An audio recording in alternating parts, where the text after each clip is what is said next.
She has been surviving for 6 years. Never living, never breathing, just enduring, shift after shift, bill after bill, invisible to everyone around her. Then one rainy Seattle night, the most dangerous man on the West Coast walked through the door. Conversation stopped. Grown men straightened their spines. Even the air in the room changed. Dante Moretti didn't just enter a restaurant. He entered like a man who owned everything the light touched and everything the darkness hid. And when Evelyn Cross looked up from her tray and met his eyes for the first time, she had no idea that one moment was about to dismantle every wall she had ever built around herself. Stay until the end. You won't see this ending coming. Hit like, drop a comment with the city you're watching from. I want to see how far this story travels. Now let's begin. The rain came in sideways that Tuesday night, the kind that didn't just fall but attacked, driving hard off Puget Sound and slamming against the tall glass windows of Bella Rosa like it had a personal grievance with everyone inside. The waterfront restaurant sat at the edge of Seattle's Elliott Bay, all exposed brick and warm amber lighting and the kind of curated elegance that made people feel wealthy just by proximity. White tablecloths, hand-blown glass pendants, a wine list that read like a geography lesson for people who had never needed to check a price tag in their lives. Evelyn Cross had worked here for 3 years and had never once eaten a full meal at one of those tables. She moved through the dining room at 9:47 p.m. with the practiced efficiency of someone who had learned to disappear into the background of other people's comfort. Her black uniform was pressed. She always pressed it the night before, even when she was too tired to stand, because appearing professional was the one thing she could control. Her dark hair was pulled back tight. Her shoes were 2 years old, and the left heel had a slight wobble she'd been meaning to fix since March. She hadn't fixed it because fixing it cost money, and money was always going somewhere else first. Table 12 wanted another bottle of the Barolo. Table 7 had a birthday. The kitchen had been worn twice and still hadn't sent out the dessert. Table 4 was a business dinner. 4 men in suits who spoke just low enough that she couldn't hear them, but loud enough that she could sense the tension radiating off the table like heat from a radiator. She handled all of it without breaking stride. That was the thing about Evelyn. She didn't break. She bent, constantly, at angles that should have been unsustainable. But she never broke. 3 years at Bella Rosa. 2 years before that at a diner on Aurora Avenue where the cook used to throw plates when the orders backed up. Before that, a coffee shop in Capitol Hill where she'd been 17 years old and solely responsible for keeping her 14-year-old sister Lily from falling through whatever crack the city opened beneath kids who had no safety net. Their mother had left when Evelyn was 20. Not died. Left. Walked out on a Wednesday morning with a duffel bag and a man named something she no longer bothered remembering and simply never came back. Their father had been gone longer than that. A ghost she'd stopped trying to summon somewhere around age 12. So it had been Evelyn and Lily. Always. And tonight Evelyn's feet hurt. Her lower back was a steady, grinding complaint she'd been ignoring for 4 hours. And the kitchen was backed up by 12 minutes on every ticket, because Marco, the sous chef, had called out sick, and the replacement didn't know the menu well enough to move with any speed. She'd already comped 2 tables for the delay. The floor manager, a soft-handed man named Dennis, who smelled perpetually of the same imported cedar cologne and contributed very little to anything, had disappeared into his office 40 minutes ago and hadn't emerged. Evelyn had been running the floor alone.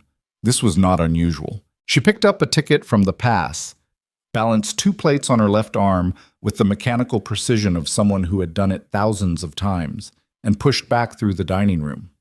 The ambient noise was the usual kind.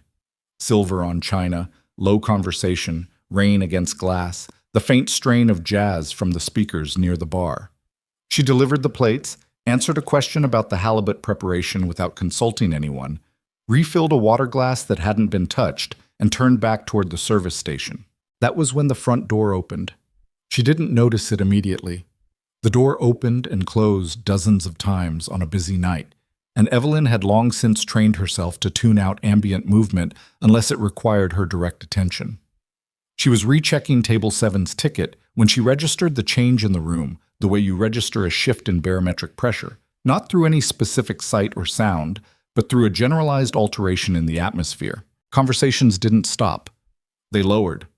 She looked up. 3 men had entered. 2 were clearly security, large, composed, eyes moving in a professional sweep of the space that immediately cataloged exits and sightlines. They wore dark suits and the particular stillness of men who had been trained to neutralize problems before the problems knew they were problems. The third man walked between them, but not in the way that suggested he needed protection. He walked the way a man walks when the protection is more about the people around him than about himself, a kind of courtesy buffer between his presence and the rest of the world.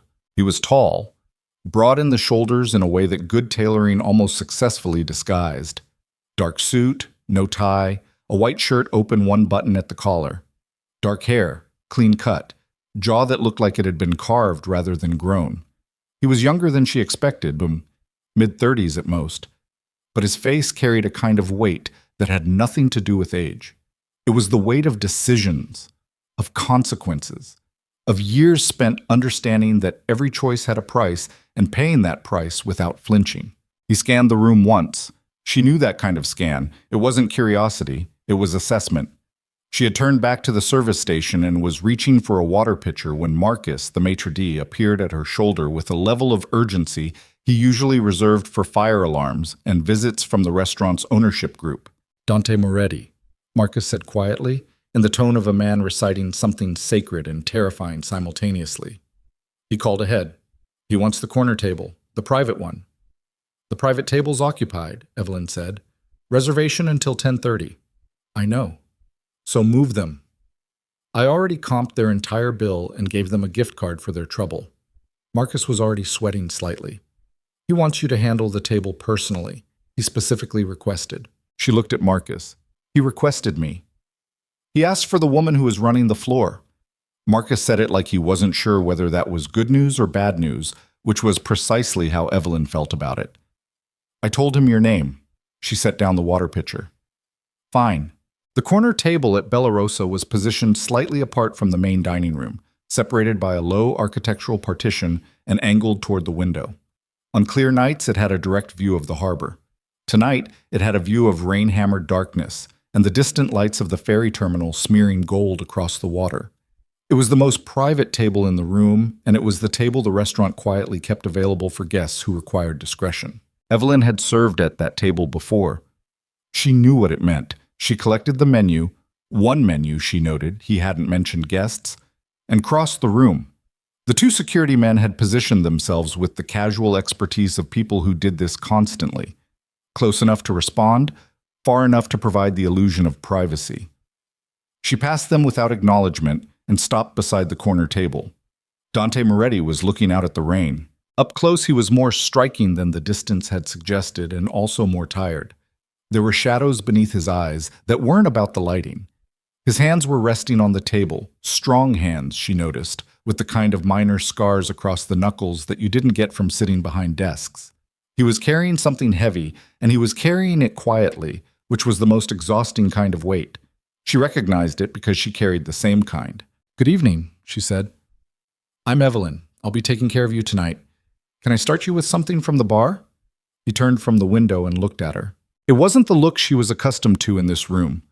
The performative appreciation of men who had been raised to believe attractive service staff existed for their personal entertainment. It was direct and still and completely unreadable, the look of someone who was genuinely evaluating what they saw without any particular agenda she could identify. "Water," he said. "Whatever's open at the bar. And I'd like a few minutes." "Of course." She brought the water. She gave him 8 minutes before returning, which was 2 minutes longer than standard, because something in the way he'd been sitting suggested he needed the space. When she came back, he'd been on the phone, a brief and low conversation that ended the moment she approached, and she caught 2 words before it ended, "already handled," in a tone that suggested whatever had been handled had required some degree of force to handle. She took his order. He ordered well, the sable fish, seasonal vegetables, a specific wine she had to consult with the sommelier about because they kept only a few bottles. He didn't perform the ordering the way wealthy men often did, using the menu as a prop to demonstrate their taste and importance. He just told her what he wanted with the economy of someone who had made 10,000 decisions today and was too tired to make this one unnecessarily complicated. She appreciated that, though she would not have said so. The kitchen was still backed up. She managed his order with the priority it warranted, not because of who he was. though she was not naive enough to pretend she didn't know who he was, because in 3 years at Bellarosa you learned quickly which names carried weight in this city, but because he was her table, and her table moved on time. She managed it the same way she managed everything, by filling in every gap herself, absorbing every failure from every other quarter, and simply refusing to let the thing fall apart. His food arrived in 31 minutes. She checked the plate at the pass personally before carrying it out. The sable fish was perfect. She knew it was perfect because she'd watched the line cook plate it, and she had a reliable eye for these things despite never having had professional culinary training. She set it down. He looked at it, then at her.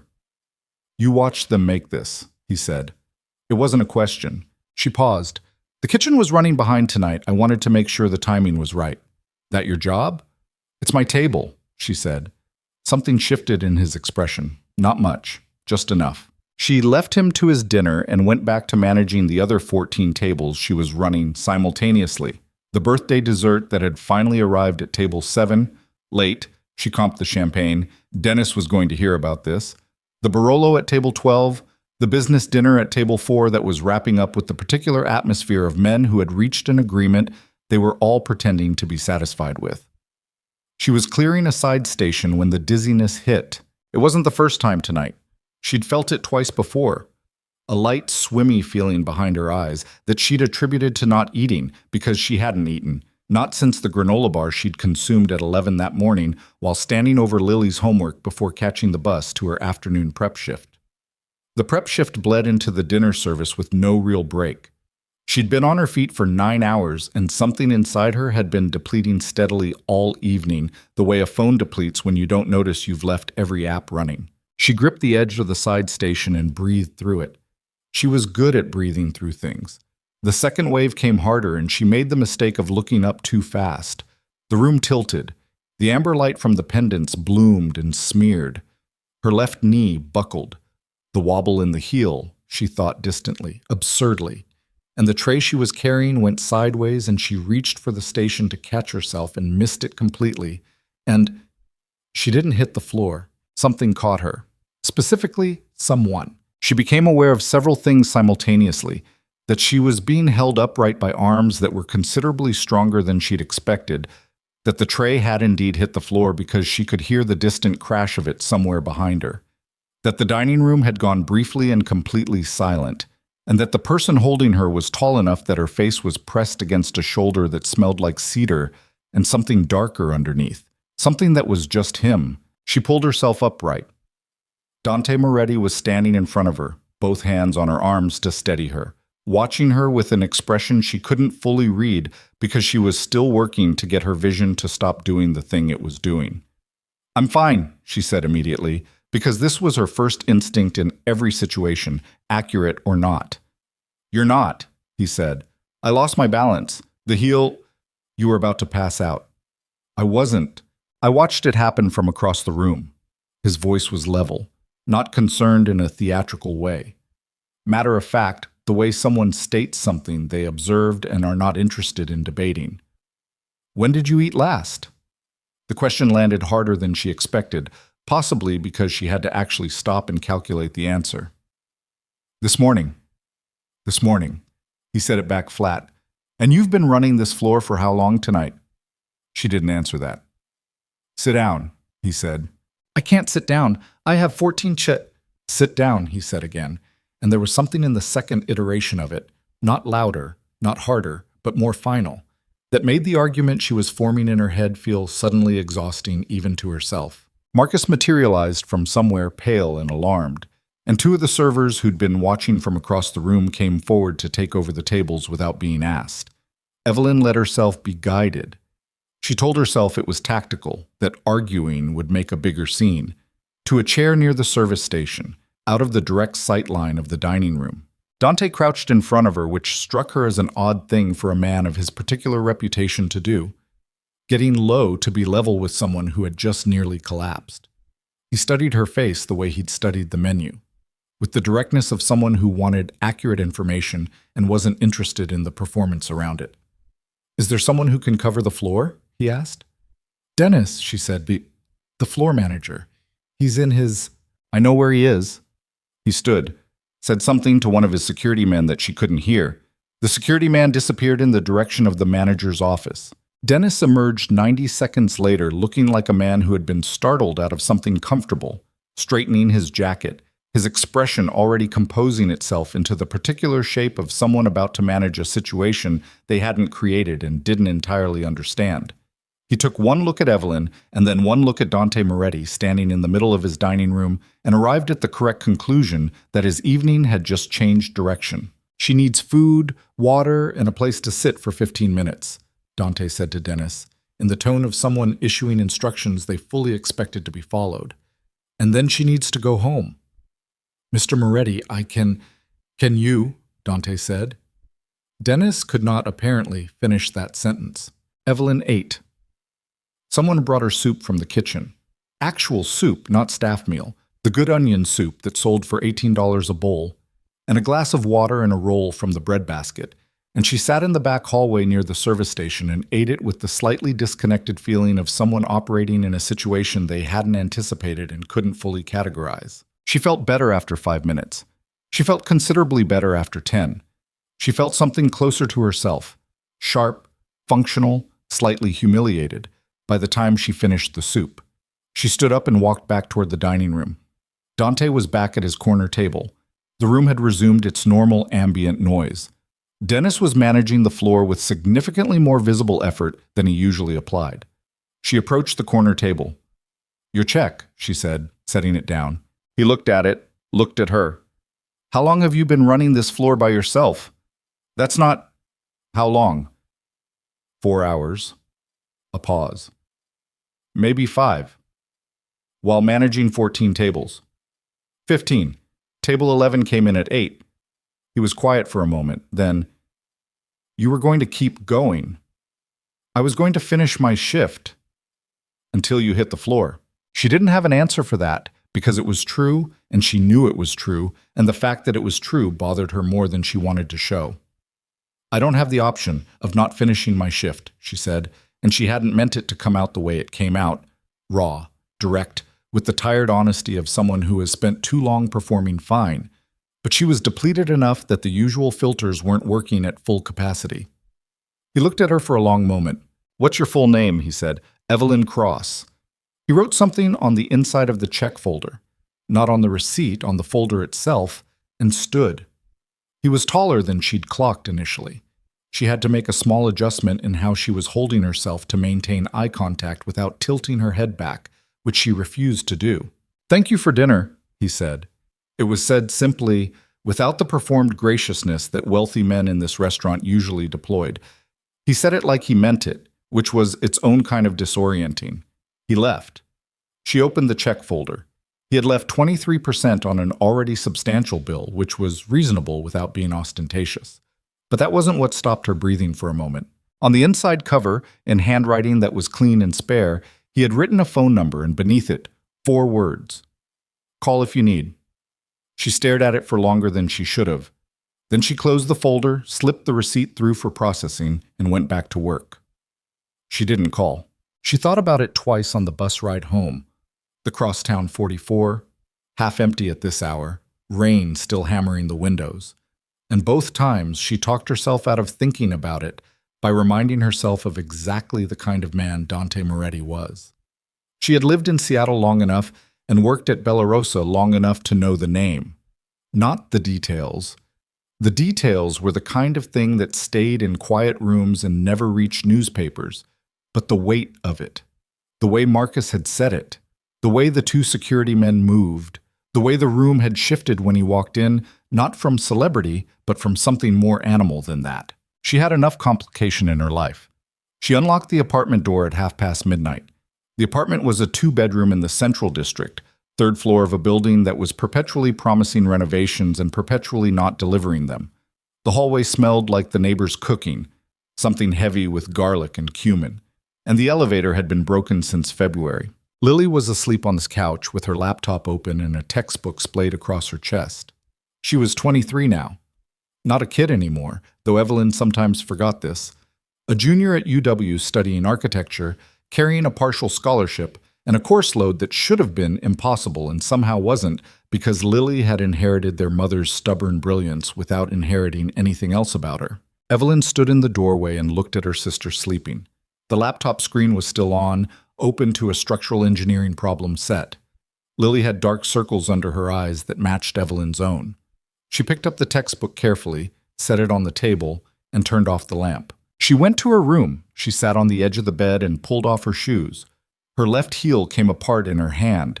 The sole had cracked through completely, finally, the way things finally give after you've asked too much of them for too long. She set it on the floor and looked at it. She had $47 in her checking account until Friday. The heel replacement would cost $25 minimum. Lily had a course materials fee due next week, $110 she hadn't mentioned yet, but Evelyn had seen the email because Lily still used her older email address for college correspondence, the one Evelyn had helped her set up when she was 16. She did the math. She always did the math. She lay back on the bed without changing clothes and stared at the ceiling. The phone number was written on the inside of a check folder she'd left at the restaurant. She hadn't taken it with her. She told herself this was because she didn't need it, which was true in every way she was willing to examine. She fell asleep with her uniform still on and the broken heel sitting on the floor beside the bed like evidence of something she hadn't finished dealing with yet. She didn't dream. The morning came at 7:15 when Lily knocked on the door to ask if they had coffee. They were out of coffee, and Evelyn sat up with the particular full-body stiffness of someone who'd slept wrong on top of 9 hours of physical labor. She told Lily there was instant in the back of the second cabinet. Lily made a face that Evelyn didn't see but could perfectly describe from memory. She showered. She pressed a clean uniform. She ate half a banana and drank the instant coffee standing over the sink, watching the rain, still raining, this city, relentless, streak down the kitchen window. She was out the door by 8:15. She got to Bella Rosa at 9 for the opening prep.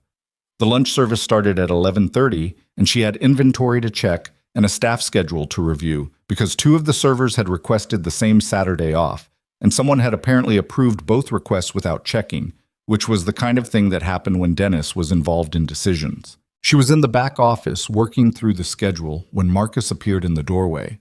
His expression was the same one from last night. The calibrated alarm, the careful withholding of information until he figured out how to frame it. "There was a call this morning," he said. "Before you got in." She kept her eyes on the schedule. "From who?" "From Mr. Moretti's office." A pause. "His personal assistant." She looked up. "He's purchasing the restaurant," Marcus said. "Bella Rosa. He's been in acquisition talks with the ownership group for 3 months apparently. The deal closed this morning." She put down her pen. "The assistant called to inform the management staff and to pass along Mr. Moretti's specific instruction regarding staffing." Marcus was very carefully not looking directly at her when he said the next part. "He's retaining all existing staff, but he's restructuring management. Dennis has been... There's a severance package. He's out." "Okay," she said slowly. "And he's named a new general manager." Marcus looked at her now. "Effective immediately." The silence in the office was very complete. "He doesn't know me," she said. "He apparently feels he knows enough. Marcus, I'm a floor manager with no... But the title is general manager. The salary is..." Marcus named a number that made her stop breathing for a second. "Plus full benefits, restaurant account, and apparently Mr. Moretti intends to be a relatively hands-off owner in terms of day-to-day operations." He said... Marcus glanced at something on his phone, reading it. He said, "She already knows how to run it. She just needs the authority and the resources to do it right." Evelyn sat with that for a moment. Then she stood up, crossed to the window, and stood looking out at the alley behind the restaurant where the delivery trucks came and where she'd eaten more than one shift meal standing against the brick wall because there was nowhere else to sit. "Something doesn't add up," she said.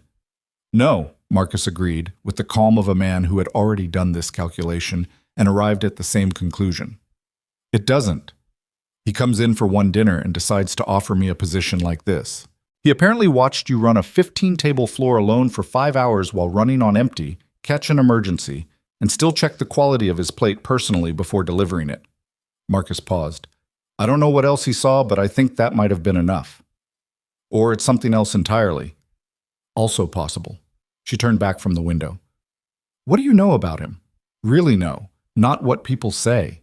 Marcus was quiet for a moment, which told her more than a direct answer would have. I know that Belarus has been quietly struggling. The ownership group has been underwater since last winter. The kitchen renos they promised the staff haven't happened. The equipment's failing. He folded his hands. I know that whoever owns this restaurant going forward has significant resources and apparently specific intentions for what they want it to become. And I'm supposed to just... You're supposed to decide, Marcus said. His assistant said he'd expect an answer by end of day. She didn't say anything for the rest of the morning. She ran the prep. She managed the lunch service, which was lighter than usual. A Thursday, tourist season still 2 months out. She did the inventory she'd planned to do and fixed the scheduling conflict and ate an actual meal during the service gap. A proper one, sitting down at the staff table, because last night had clarified something about the limits of what she could ask of her own body. At 3 o'clock, she stepped outside to the alley with her phone. She didn't have the number. She'd left the check folder. She called the main restaurant line from memory, got the reservation desk, asked to be connected to whatever number Mr. Moretti's office had called from this morning. The assistant who answered was professional and brisk and gave nothing away. She asked to speak with Mr. Moretti directly and was told he was unavailable, but that he'd been expecting her call, which was its own kind of statement. Tell him I accept, she said. But I have conditions. There was a brief pause. I'll pass that along. I want full operational authority. Staffing, menu, suppliers, all of it. I won't run a floor where someone else is second-guessing every decision in real time. Another pause, longer. I'll relay that. And I want the kitchen renovation completed within 90 days. Not promised. Completed. She could hear faintly the assistant writing. Anything else? The assistant asked. Evelyn leaned against the brick wall. The rain had eased to a thin mist. Down the alley, a delivery truck was idling, and someone was arguing about the wrong order. That's enough for now, she said. She hung up. She went back inside. She didn't hear back that afternoon. She ran the light dinner prep, handed off to the evening crew, and caught the bus home at 6. She was heating soup, actual soup, from a can, the budget kind with the peel-back lid, when her phone rang from a number she didn't recognize. She answered it. Ms. Cross? The voice was the one from last night, quiet, level, carrying that same particular weight. I'm told you have conditions. She sat down at the kitchen table. I do. Tell me. She told him. He listened without interrupting, which was unusual in her experience of people with authority.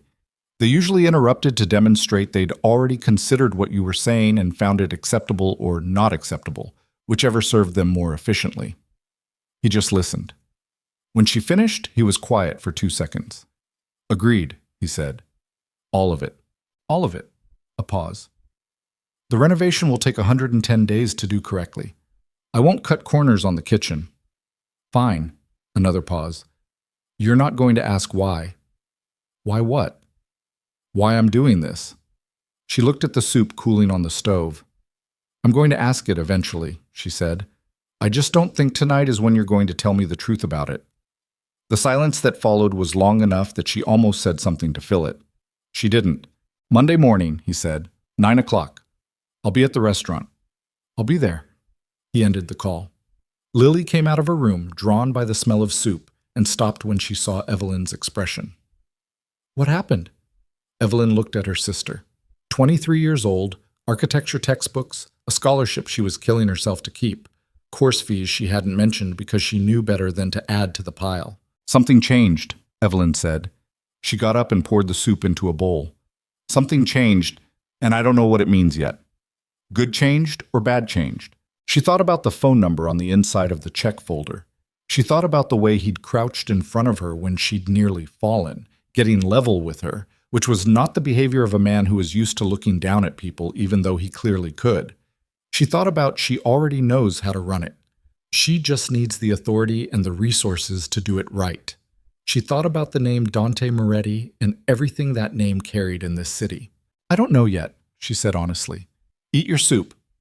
That night she lay awake for an hour, which was unusual. She was generally asleep within minutes of her head hitting the pillow because her body had nothing left to run on by the end of any given day. She stared at the ceiling and thought about Monday morning. She thought about this kind of man who closed a restaurant acquisition and restructured the management in the same 24-hour window that he'd first set foot inside the place.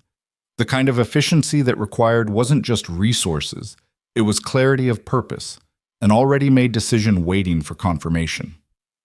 He'd been watching Bellarosa long before last night, which meant the question wasn't what she'd done to earn this.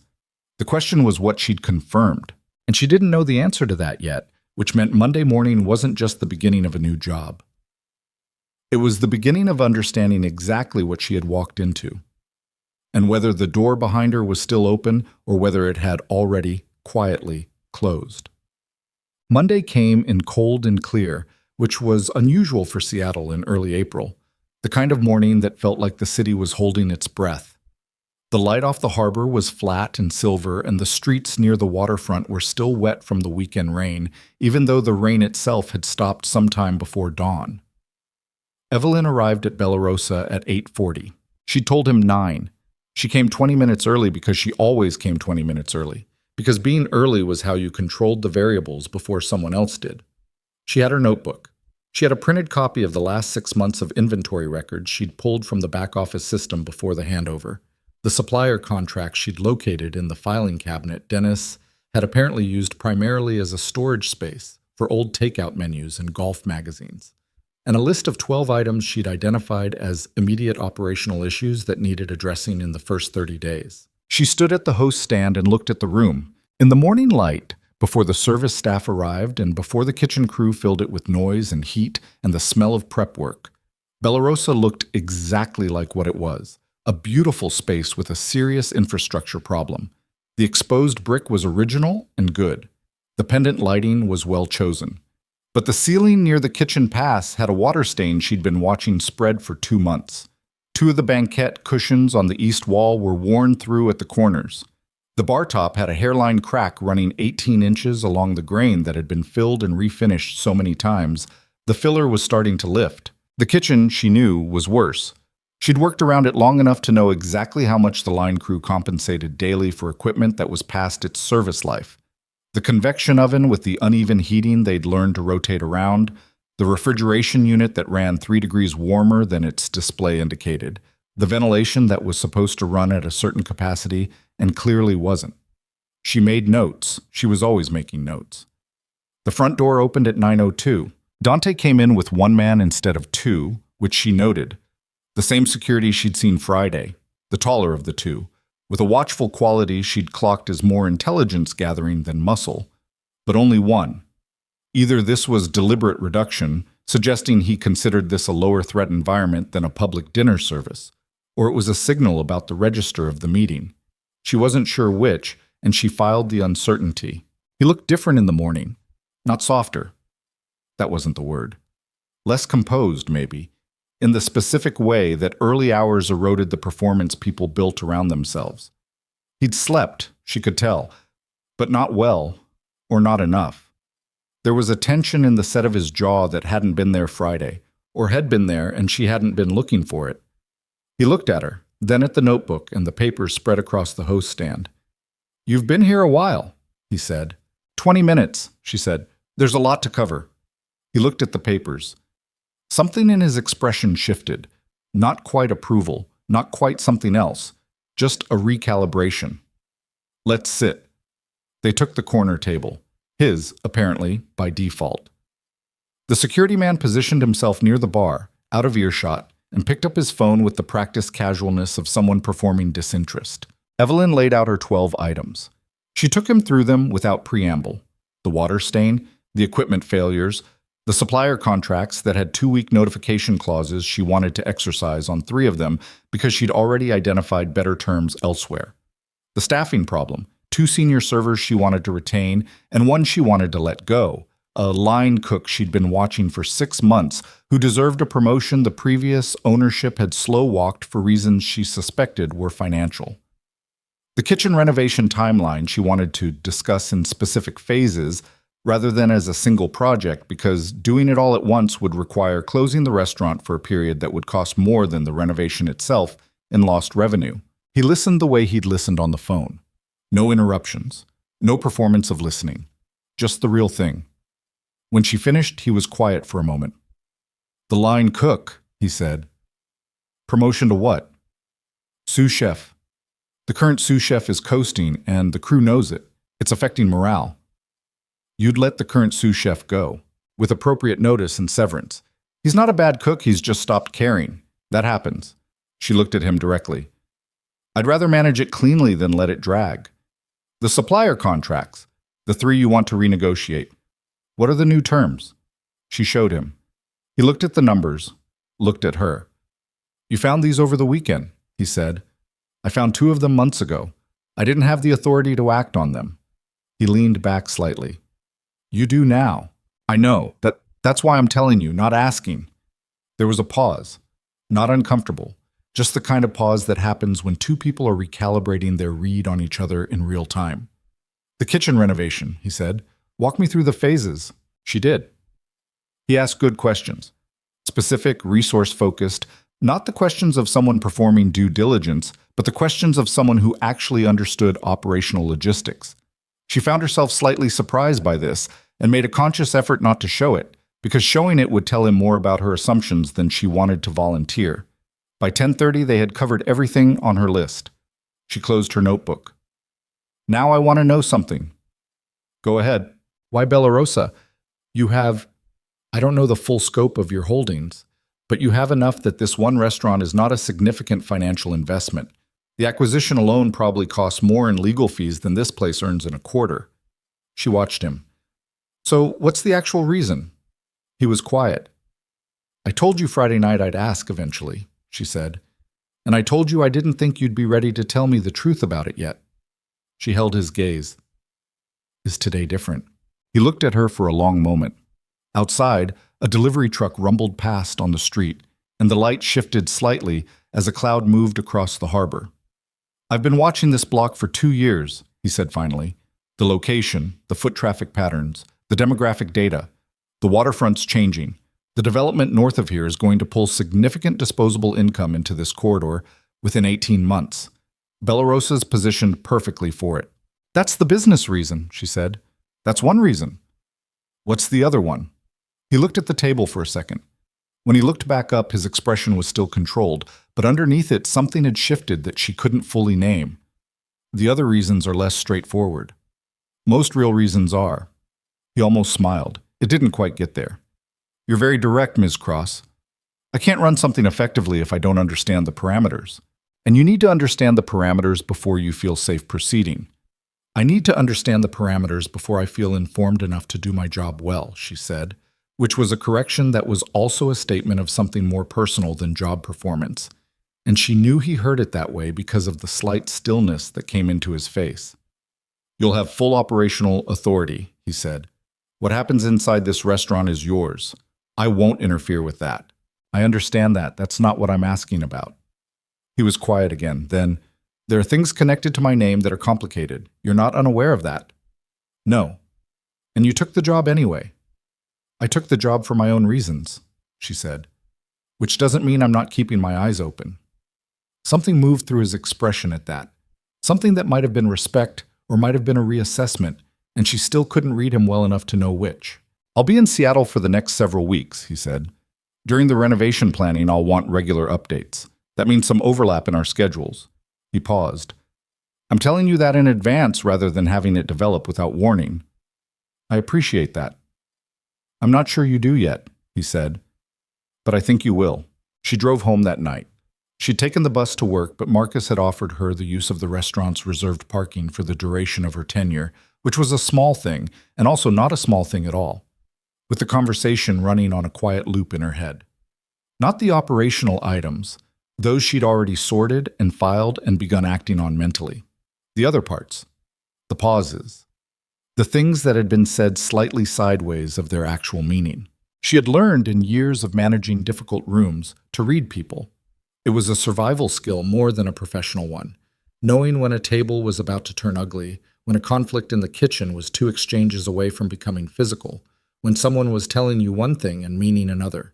She read people the way other people read weather, from small shifts in pressure and temperature that most people didn't bother to notice. She had read Dante Moretti twice now, and she still didn't have a clean take on him, which was, itself, information. The first week was operational combat, and she loved it. She fired the supplier contracts on day 2, negotiated the replacements by day 4, and had the new agreement signed by the following Monday. She promoted the line cook.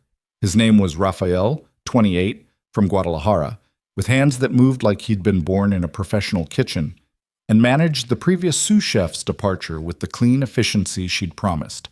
She addressed the banquette cushions, ordered materials for the water stain repair, and began the preliminary consultations for the kitchen renovation with a contractor whose name Dante's office had provided and who turned out to be extraordinarily competent and refreshingly honest about timelines. The staff watched her. That was normal. New management always generated watchfulness, a kind of collective holding of breath, while people assessed whether things were going to get better or worse. She had learned that the fastest way to resolve that tension was to demonstrate clearly and consistently that she was going to do what she said she was going to do. She did that. By the end of the second week, the atmosphere in the kitchen had changed in the subtle but unmistakable way that atmospheres change when the people in them start to believe their environment is functional. Raphael was putting out food that made her stop at the pass and actually look at it. The front-of-house crew was running cleaner. The revenue surprised her. She reviewed the numbers with Marcus on a Thursday evening, the restaurant empty around them, receipts spread across the bar. "This can't be right," she said. "It's right," Marcus said. "We're up 18% on covers compared to the same period last year. Word's getting out that something changed." He paused. "People are curious about the new ownership, too." She set down the spreadsheet. "How public is the ownership change?" "It's public record. The filing went through last week." Marcus looked at her carefully. "There was a piece in the Seattle Business Journal. Dante Moretti acquires Elliott Bay Landmark, brief. They listed you as the new GM." She hadn't known about the journal piece. She kept her expression neutral while internally filing the information next to everything else she'd been accumulating about the gap between what she was being told and what was actually happening around her. Dante came in on the Thursday of the third week for what he'd described as a routine check-in. He arrived at 7. The dinner service was running, which she hadn't expected, and she found herself briefly wrong-footed, which she disliked. And he sat at the corner table and ate dinner alone and then found her at the end of the service, and they talked for 40 minutes about the renovation plans and then about other things, less structured things, the kind of conversation that happens when two people have exhausted the professional agenda and neither of them immediately exits. She didn't notice when the conversation stopped being about the restaurant. She noticed afterward, on the drive home. The moment she was out of his orbit, she could see the shape of the last 40 minutes more clearly, and what she saw was a conversation that had moved, by increments so small they were almost undetectable, from operational logistics to, she didn't have a clean word for it, something more personal, something that wasn't about Bellarosa at all. She sat in the parking garage of her building with the engine off for 3 minutes, just thinking. She thought about the way he'd asked about Lily. Not intrusively, she'd mentioned her sister in passing, and he'd followed it up with the focused attention he brought to everything, so that answering felt natural, felt like offering information rather than having it extracted. She told him Lily was in architecture at UW, that she was extraordinary, that she'd gotten herself there on a partial scholarship and her own ferocious intelligence, and he'd listened with a quality of attention that made her feel, and this was the part she turned over in the parking garage, seen, not assessed, not evaluated for usefulness, just seen. She went upstairs and didn't mention it to Lily. The call came on a Friday afternoon, 2 weeks after that. She was in the back office reviewing the renovation budget when her phone rang from a number she didn't recognize. She almost didn't answer it. She was mid-calculation, and she had a rule about unknown numbers during work hours. She answered it. "Is this Evelyn Cross?" The voice was male, and the phrasing was flat in a particular way. The way statements become questions when the speaker already knows the answer and the question is purely performative. "Who's calling?" "A friend," the voice said. "More specifically, a friend who's interested in your recent professional development, the promotion, the new ownership, all of it." She set down her pen. "I don't know who you are." "You know the name Dante Moretti." Not a question. "And I'm guessing by now you know enough about who he is that you've had some questions of your own about what exactly you've stepped into." The cold that moved through her was not panic. She'd been carrying a low-level version of this specific apprehension, Since the morning Marcus had said Dante Moretti at the host stand, and she'd heard the weight in it. This was just the apprehension finding its shape. "What do you want?" she said. "Information," the voice said. "About the renovation, the suppliers, who he's meeting with, when. Routine business information. Nothing dramatic. You want me to spy on the man who employs me. I want you to have a conversation, a business-like one." A pause. "In exchange, I can make certain complications in your life considerably simpler. I understand your sister is at UW, expensive situation for someone on a waitress salary, even a newly promoted one." She was very still. "You've got the wrong read on me," she said. "I don't think so. I'm going to end this call and I'm going to report it." She kept her voice level. "Don't call this number again." She ended the call. She sat with her hands flat on the desk for 30 seconds. She was aware of her own heartbeat, which was elevated in a controlled way. Not fear exactly, but the body's acknowledgement that the situation had just changed in a direction that mattered. She called Dante's assistant. She got the assistant directly and asked to speak with Dante and was told he was in a meeting but could be reached in approximately an hour. She said she'd wait. He called back in 45 minutes. She told him about the call. She told him the words verbatim because she'd been repeating them in her head since the moment the call ended, holding them exactly as they'd arrived so she could report them accurately. She told him what they'd wanted. She told him what she'd said.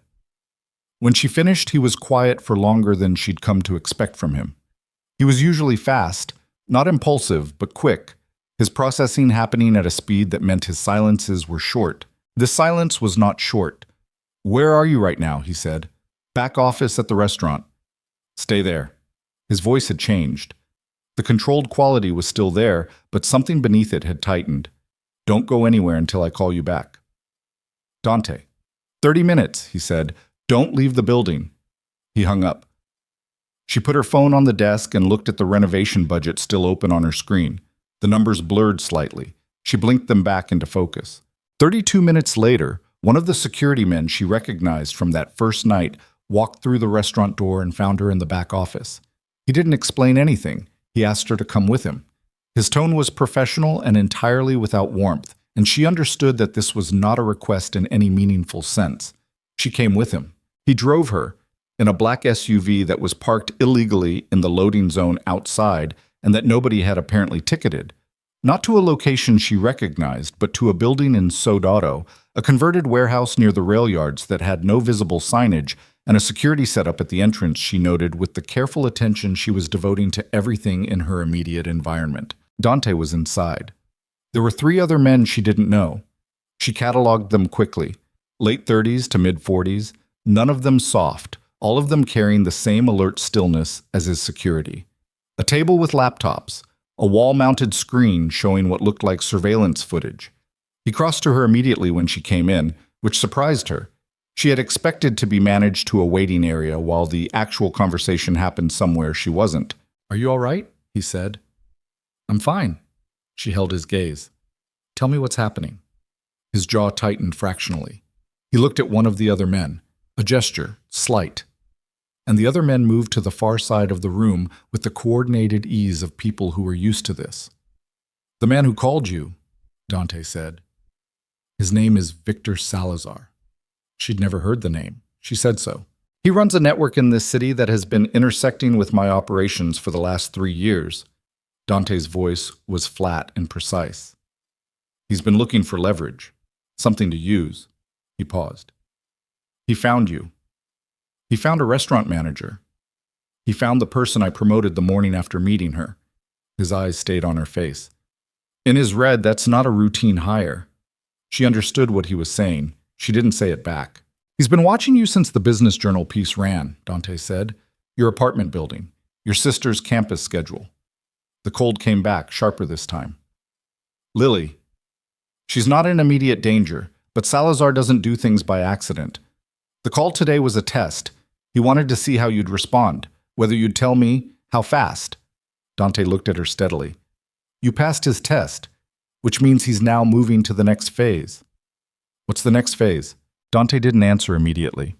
"What's the next phase?" she said again, and this time there was an edge in it. "We don't know yet," he said. which is why I need to ask you something, and I need you to answer it honestly. I've been honest with you. I know.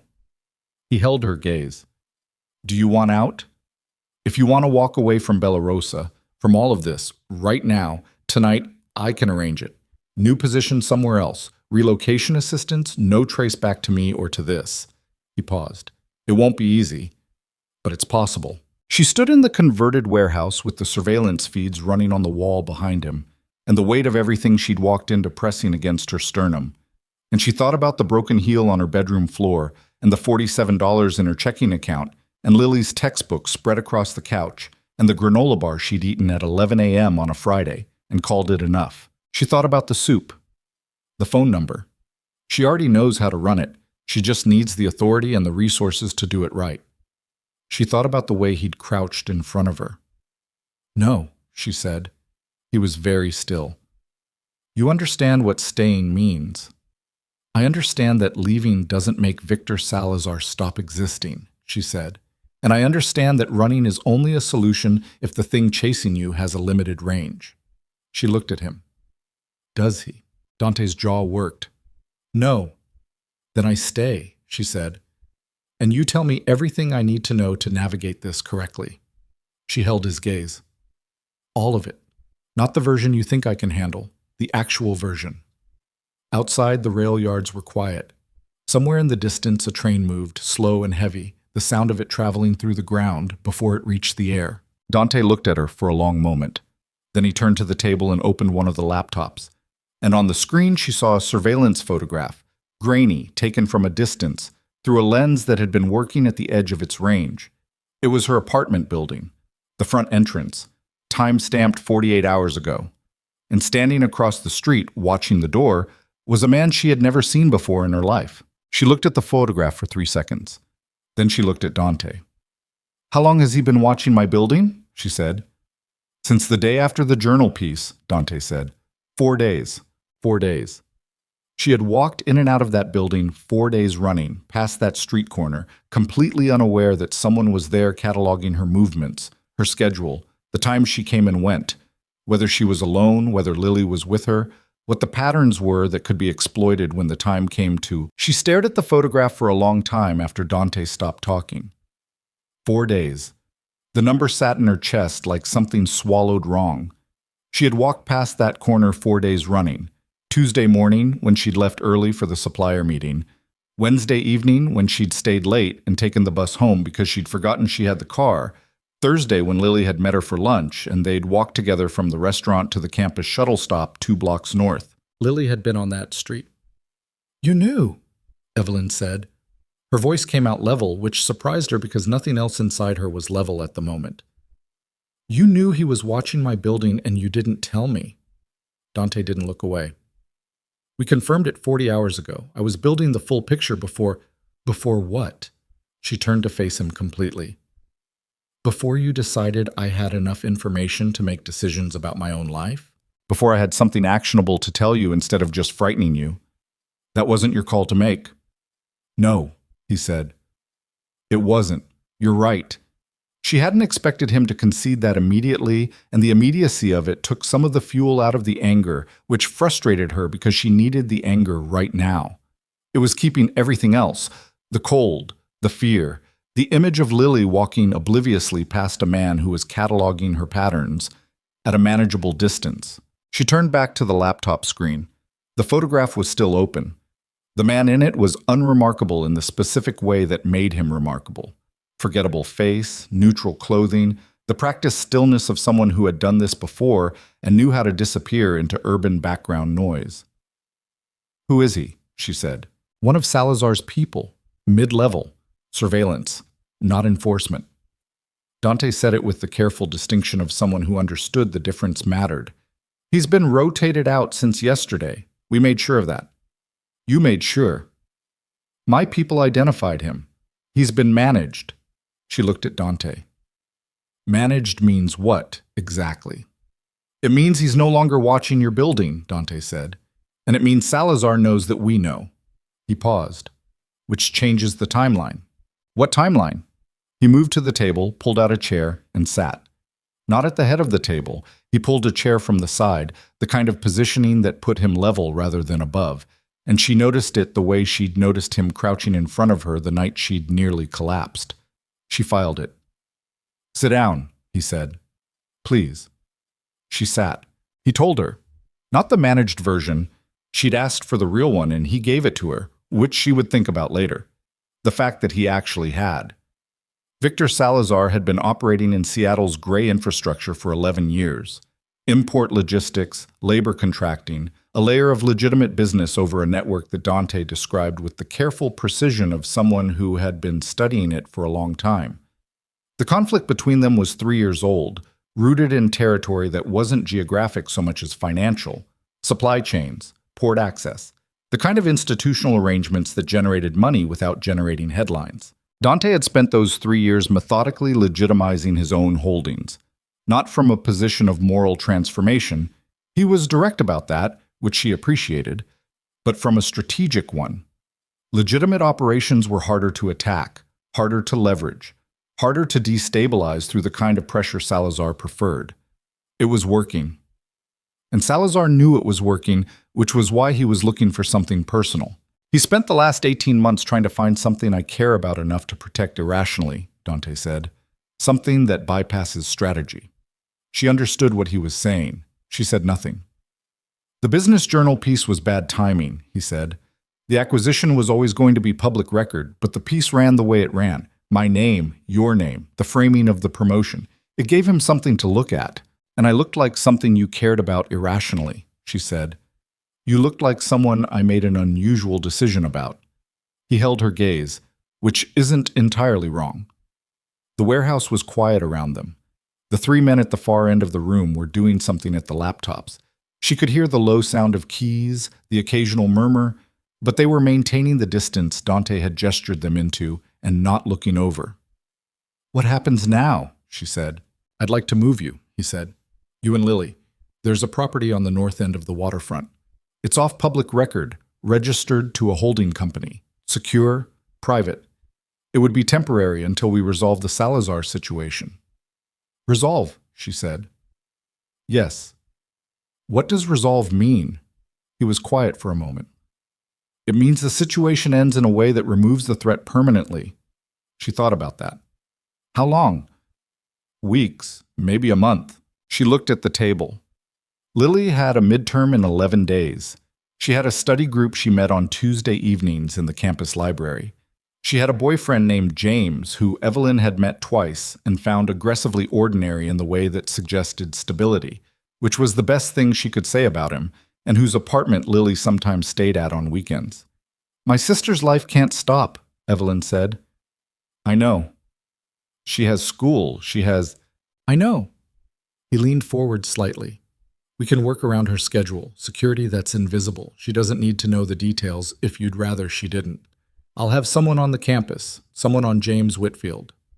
The fact that he already knew James's last name landed quietly and with some weight. "You've been building this picture for a while," she said, "since the journal piece. That was 3 weeks ago."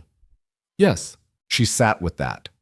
3 weeks of him knowing something was moving toward her, building the information architecture around it, and saying nothing to her while she ran her restaurant and negotiated supplier contracts and promoted Raphael and slept in her apartment 4 days' walk from a man on a corner who was watching the door.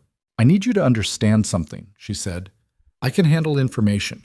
I've been handling difficult information my entire adult life without anyone's help. What I cannot handle is being managed without my consent." She kept her voice even. "If something is happening that affects me or Lily, I need to know, even if you don't have the full picture yet, even if it's going to frighten me, because I do better with the truth than with the version of events people decide I'm ready for." He looked at her for a long moment. "That's fair," he said. "I won't do it again." She believed him. She wasn't entirely sure she should believe him, but she did. "When do you need an answer about the property?" she said. "Tonight would be better than tomorrow." She called Lily from the hallway outside the main room. Lily answered on the second ring, her voice carrying the particular distracted quality of someone interrupted mid-concentration. "Are you on campus?" Evelyn said. "Library. Why, what's wrong?" "Nothing's wrong. I need you to go to James's tonight and stay there." A pause. Evie? Lily. She kept her voice calm. I'll explain everything later. I promise I will. But tonight I need you to not be at the apartment. Lily was quiet for 3 seconds. She and Evelyn had lived in close enough orbit for long enough that Lily had developed a calibrated ear for when her sister's controlled tone was covering something real. How serious? I don't know yet. Serious enough. Another pause. Okay, Lily said. She didn't ask more questions, which was an act of trust that cost Evelyn something to receive. Call me. I will. They moved to the waterfront property that same night. It was not what she'd imagined when Dante had said property. She'd pictured something austere, functional, the architectural language of security over comfort. What she found instead was a low, sprawling house set back from the water behind a natural tree line, with large windows that looked south toward the harbor, and an interior that was spare but considered, not staged. Inhabited, at some point, by someone who'd made real choices about what they wanted around them. She didn't ask whose it was. She took the room on the east side. Lily arrived an hour later with a backpack and her laptop, and the particular set of Lily's jaw that meant she was frightened and had decided to be practical about it, which was the most Evelyn of things she did. Evelyn told her enough. Not everything. There were pieces she was still assembling herself, but enough that Lily could understand the shape of it. There was a man named Salazar. He had an interest in using Evelyn to get to Dante. Until that situation was resolved, they were going to be somewhere safer than the apartment. Lily listened. She asked 3 questions, all practical. She set up her laptop at the kitchen table and went back to her problem set. Evelyn stood in the kitchen doorway and watched her sister work and felt something she didn't have a clean word for. Something between relief and grief, the specific ache of having kept someone safe through a crisis they only partially understood. The next 3 days were strange. Strange because the waterfront house had a rhythm she hadn't anticipated. Strange because Dante was there. He's not constantly. He had his own room and his own schedule, and he was in and out with the regularity of someone managing multiple operational demands simultaneously, but present enough that she began to build a picture of him that was different from the one she'd assembled across a restaurant table. He woke early. She knew this because she also woke early, and the kitchen light was always already on when she came downstairs. He drank black coffee and read from a tablet, physical newspapers sometimes, and he didn't attempt conversation at 6 in the morning, which she found she appreciated enormously. He had a quality of self-containment that wasn't coldness. It was more like he had learned at some point not to require things from the people around him, and had settled into that self-sufficiency without resentment. She found it familiar in a way that unsettled her slightly. She ran Bella Rosa remotely. Marcus managed the floor and sent her daily briefings. Raphael was performing exactly the way she'd known he would. The renovation was on schedule. Revenue was up again, 22% over comparable period, which she reviewed in the kitchen of the waterfront house on the second morning while Dante read across the table and the harbor light came in low and gray through the windows and Lily's architecture textbooks were stacked by the door. On the third day, everything broke. She was in the small office off the main hallway, a room with a desk and a landline and a printer, the functional room, the one that didn't have the careful aesthetic of the rest of the house, working through the kitchen renovation budget when Marcus called. He didn't call her direct line. He called the restaurant's general number and asked for her specifically, which meant he was at the restaurant, which meant he was either managing something he didn't want to handle over text, or something had happened that he wanted to tell her in real time. "Talk to me," she said. "There's someone here." His voice was careful. The careful voice he'd used the morning he told her about Dante's acquisition, the voice of information being measured before delivery. "He came in 20 minutes ago, said he's a supplier, Hartwell Foods, the produce account. But Evelyn, we dropped Hartwell 3 weeks ago. We switched to Cascadia." She was still. "What does he want?" "He asked to speak to you specifically. He said—" Marcus dropped his voice. "He said he has information you're going to want before it reaches someone else." She looked at the wall. "What's his name?" He gave a name, Callahan. A pause. "But Evelyn, I've dealt with every rep from Hartwell for the last 2 years. I've never seen this man before in my life." She told Marcus to put him in the private dining room and tell him she was on her way. She went to find Dante. He was in the main room with 2 of his people. Something on the wall screen she didn't fully register because her attention was on him. She told him what Marcus had said. He listened without moving. When she finished, he looked at one of his men. She'd learned his name was Cole, the tall one, the intelligence gatherer, and something passed between them that she didn't have the vocabulary to read but understood to be significant. "Don't go," Dante said. "He's in my restaurant asking for me personally, which is exactly why you shouldn't go. If I don't go, he leaves, and we don't find out what he was going to tell me." She looked at Dante directly. "You said you'd stop managing my information." His jaw tightened. "This is different." "How?" "Because Salazar doesn't send someone to your restaurant with a message unless the message is the least important part of what's happening." He was on his feet now, and she registered that the room had shifted. Cole was already moving. The second man's hands had come off the table. "It's a draw. He wants you in a specific location at a specific time." "For what purpose?" Dante looked at her, and she read something in his expression she hadn't seen there before. Not quite fear, not quite that, but something in the same family. "I don't know," he said, and the fact that he said "I don't know" instead of something reassuring told her more than a direct answer would have. She didn't go to the restaurant. Cole went instead with one of the other men in an unmarked car. Marcus had been told, via a call Dante made, to stall the man in the private dining room on the pretext of waiting for Evelyn to arrive. He was cooperative. Marcus was extraordinarily good at stalling. What Cole found, or rather, what Cole called back to report 30 minutes later, was not what any of them had been expecting. The man was gone. He'd left the private dining room at some point during the wait. The restaurant's exterior cameras had caught him exiting via the back alley. The loading zone, the delivery entrance, the door Evelyn had leaned against on 100 lunch breaks. And in the footage, he was on a phone, and the call appeared brief, and then he was gone around the corner and out of frame. But that wasn't what Cole was calling about. Cole was calling because Marcus, checking the private dining room after the man left, had found something on the table. Not a business card, not a note, a photograph. "What photograph?" Dante said. He was standing in the middle of the waterfront house main room, phone to his ear, his voice doing the thing it did under pressure. Getting quieter, flatter, more precise. Cole said something. Evelyn couldn't hear it from where she was standing, but she watched Dante's face, and she saw the exact moment the information arrived and what it did to him. He lowered the phone. "Tell me," she said. He looked at her. "It's a photograph of this property." The cold came back all at once, absolute. "This property," she said, "the one that's not on public record." "Yes." "He knows where we are." "Yes." She stood very still. Behind her, from the kitchen, she could hear the quiet sound of Lily typing. The rhythm of it, steady and oblivious and unbearably ordinary. "There's something else," Dante said. His voice had gone to a place she hadn't heard it go before. Something scraped back to the bone, without any of the controlled weight it usually carried. "What?" He handed her the phone. On the screen was a photograph. She understood it to be a picture of the photograph Cole had found on the table at Bella Rosa, taken on Cole's phone and sent to Dante. The original photograph had been taken from a distance, through a zoom lens, angled down from an elevation that suggested a building across the water or north along the tree line.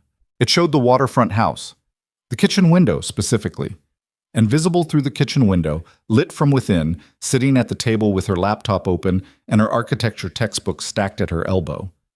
Lily. The photograph had a timestamp in the lower right corner. It had been taken 11 hours ago. In the middle of the night, while they slept, while the security team presumably ran its perimeter checks, while everything was supposed to be controlled and contained and safe, someone had been out there in the dark with a lens pointed at the kitchen window, and they had taken a photograph of her sister. Evelyn set the phone down on the table. She did it carefully, deliberately, the way she set things down when she needed her hands to be empty. She was aware of her own breathing, steady, controlled, the breath of someone who had not yet decided what to do with the thing burning in her chest. "How?" she said. Dante's expression was stripped of everything except the weight of it. "I don't know yet." "How did they find this property?" "I don't know." "You said it was off public record. You said—" "I know what I said." His voice was tight. "I'm trying to find out how the breach happened." "The breach?" She said it back and heard the edge in her own voice. "My sister is in that kitchen. Your breach is sitting 11 feet away from her. I know. Does your security team know that someone was at the perimeter last night with a camera and they didn't? They know now. Something moved through his jaw. I'm handling it. You keep saying that. She wasn't shouting. She wanted to shout. She could feel the pressure of it, the want to raise her voice and push against something. But she didn't shout because shouting wasn't useful, and she was too tired and too frightened and too angry to be anything other than exact. You keep saying you're handling it, and Salazar keeps being 11 steps ahead of where you think he is. Dante was silent. He found my building in 4 days, she said. He found this property in 3. He walked into my restaurant and sat in my private dining room and left a message on the table like he was dropping a receipt. What exactly have you been handling? The silence between them was full of something uncomfortable and necessary. There's a leak, Dante said finally. The words came out like he was cutting something loose. Someone in my network has been feeding information to Salazar. I've suspected it for 6 weeks. I haven't been able to confirm it. She stared at him. 6 weeks?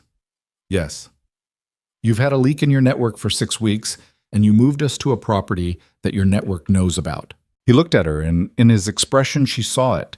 The fracture, the specific crack in the control, the look of a man who has made a decision he understood was a risk, and is now standing in the full cost of it. I thought this property was compartmented, he said. Only 3 people in my organization knew the address. And one of them told Salazar. He didn't answer. She turned and walked to the kitchen doorway. Lily looked up from her laptop. She read Evelyn's face the way she'd been reading it since she was 14 years old and reached for her phone without being asked. James? Lily said. Not James, Evelyn said. Not anywhere connected to us. She thought fast, the way she thought when the kitchen was in crisis, and she had 3 seconds to make the right call. Maya, Lily's roommate from freshman year, now living in Ballard, a person with no conceivable connection to Dante or Salazar or any of this. Call Maya. Tell her you're coming. Go now. Lily closed her laptop. She didn't ask questions. She picked up her backpack and her keys, and she looked at Evelyn, and what Evelyn saw in her sister's eyes was not fear, but trust. The deep and absolute trust of someone who had learned over a lifetime that her sister's instincts were worth following even when the reasoning wasn't fully explained. Call me when you're there, Evelyn said. Lily left through the front. Cole walked her to a car. Dante had gestured to him, one of the spare compressed gestures she'd come to recognize as actual instructions rather than reflexive management. And she watched from the window as the car pulled out of the drive and onto the road north and disappeared. She stood at the window until she couldn't see it anymore. Then she turned around. Dante was watching her from the middle of the room. The 2 other men had made themselves absent. She didn't know when that had happened. She'd been focused on Lily. The 3 people who knew this address, she said. Who are they? He was still for a moment. Then he named them. A man named Breslin. Operations, 15 years, the kind of tenure that made people either invaluable or invisible. Cole, who was standing near the wall and whose expression when Dante said his name was flat and direct and gave her nothing to read. And a man named Garrett, logistics, who handled the property portfolio for the holding companies. Garrett, Cole said from the wall. His voice was quiet. Breslin was with me last night. I can account for his movements. Garrett was... A pause. Garrett had a meeting with the renovation contractor 2 days ago, on site at the restaurant. Dante looked at Cole. Something passed between them, dense and quick, and too specifically coded for Evelyn to parse. The contractor's office, Dante said slowly. The contractor's assistant made copies of the site survey documents, Cole said. Full property documentation, including the waterfront address listed as the owner's contact location. He paused. The assistant has been with the firm for 4 months. 4 months. Evelyn ran the math without being asked to. Salazar had been building this for longer than 3 weeks. Longer than the business journal piece.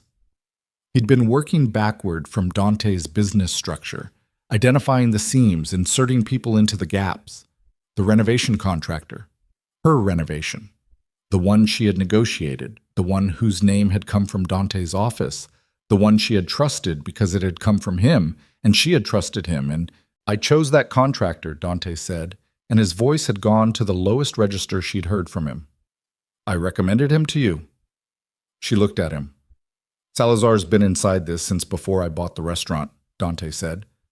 The words landed one at a time, with the specific weight of a man who is not cushioning the truth. Since before I walked into Bella Rosa that night, he may have known about the acquisition before it closed. She stood completely still with that for a moment. He may have known, she said slowly, that you were going to be there that night. Dante said nothing. The dinner, she said. Your reservation at Bella Rosa. Was it? I don't know, Dante said. But the way he said it, the texture of it, the specific flatness, told her he had already asked himself this question and had not found an answer he was comfortable with. She thought about the rainy Tuesday, the way the room had changed, the way Marcus had said his name, the soup, the phone number, the check folder, the job offer the next morning within 24 hours, before he had any meaningful operational data about her beyond what he'd observed in a single evening. She thought about how fast it had all moved. She looked at Dante and she asked the question she had been not asking for 3 weeks. The question she had been filing under the category of things I will examine when I am less depleted and perpetually moving to the back of the queue. Did someone tell you to look at me specifically? She said. He met her gaze. Dante. Her voice was very quiet. Did Salazar, or someone working for Salazar, put my name in front of you before that dinner? The silence that followed was the longest she had experienced in his company, long enough that it became its own kind of answer, long enough that she could feel the shape of what it meant settling into her chest like something. The silence stretched between them like a wire pulled past its tension limit, and Evelyn stood in it and waited, and Dante stood in it and did not look away. And that was the thing. He did not look away, which told her more than any answer he could have constructed in that moment. Tell me, she said. It's not what you think. Then tell me what it is. He moved to the window, not away from her, sideways, the way people move when they need to think with their bodies, because their minds are working too hard to stay still. He looked at the harbor. The light was low and gray, and the water was the color of old iron. 8 weeks ago, he said, I received information that Salazar was targeting someone connected to Bella Rosa, a staff member, someone he could use as leverage. He paused. The information came through a channel I trusted. It said the target was a floor manager named Evelyn Cross. She said nothing. I went in to assess, he said, to see what he was looking at, to understand why you specifically. He turned from the window. What I saw was someone running a 15-table floor alone for 5 hours on nothing, catching every failure, filling every gap, doing the job of 4 people and not once asking anyone for anything. He held her gaze. That wasn't what I expected to find. What did you expect to find? Someone more obviously vulnerable. Someone easier to read. A pause. Someone who would make more sense as a target. So you promoted me, she said. To what? Put me inside your perimeter where you could manage the threat. That was the initial reasoning, yes. The word initial sat in the room between them. And then, she said. He looked at her directly. And then it stopped being about Salazar. She breathed, in and out. She was aware of her own heartbeat, steady and hard against her ribs. She was aware of the kitchen being empty now, Lily's chair pushed back, her textbook still stacked by the wall. You should have told me, she said. From the beginning. Yes. I walked into this without the information I needed to make a real choice. Yes. His voice was flat with the weight of it. You're right, and I can't make that right by explaining it. No, she said. You can't. She picked up her phone from the table. Lily had texted, at Maya's, door locked, don't worry, and she read it twice and set the phone back down. I need to think, she said, and I need you to not be in the same room while I do it. He left without argument. She sat in the empty kitchen for 20 minutes. She sat with her hands flat on the table, and she thought about every decision she'd made in the last 3 weeks. The supplier contracts, the renovation plans, Raphael's promotion, the Monday morning meeting at the corner table, and she ran them through the new information the way you run numbers through a corrected formula, checking what changed, checking what held. The work held. Everything she'd built at Bella Rosa was real. She'd built it with her own competence, and it stood independent of how she'd been positioned to do it. The rest was more complicated. She thought about what it meant that Salazar had known about her before Dante had. that someone had handed her name to both sides of a conflict she'd had no part in, that she had been, at some point before that rainy Tuesday, a piece being moved on a board by people whose game she hadn't known she was in. She thought about the way Dante had crouched in front of her. She thought about it stopped being about Salazar. She was still thinking when Cole knocked on the kitchen doorway and told her, quietly, that there was a development. The development was a phone call. Salazar, calling through a channel that should not have existed, a direct line to a number in Dante's operational network that was supposed to be unlisted and compartmented and known to fewer than 8 people. The fact that Salazar had it was its own message, delivered before the call even connected. Dante took it on speaker in the main room. Evelyn stood to the side, out of the line of the camera if there was a camera, which there probably was. Cole stood near the door. The second man, she'd learned his name was Torres, quiet, observant, with a scar running along his left jaw that he clearly had no interest in explaining, was at the wall. Salazar's voice was not what she'd expected. She'd built a picture of him from context. The surveillance, the phone call to her office, the photograph left on the table, and the picture had a specific texture to it, aggressive, blunt, the voice of someone who led through force. What she heard instead was measured, almost mild, the voice of someone who had decided long ago that composure was the more frightening instrument. "Dante," he said, "I think we're past the point of going through intermediaries." "What do you want?" Dante's voice was flat. "A conversation. In person. Tomorrow night." A pause. "Just the two of us and whoever we each need in the room. Nothing elaborate.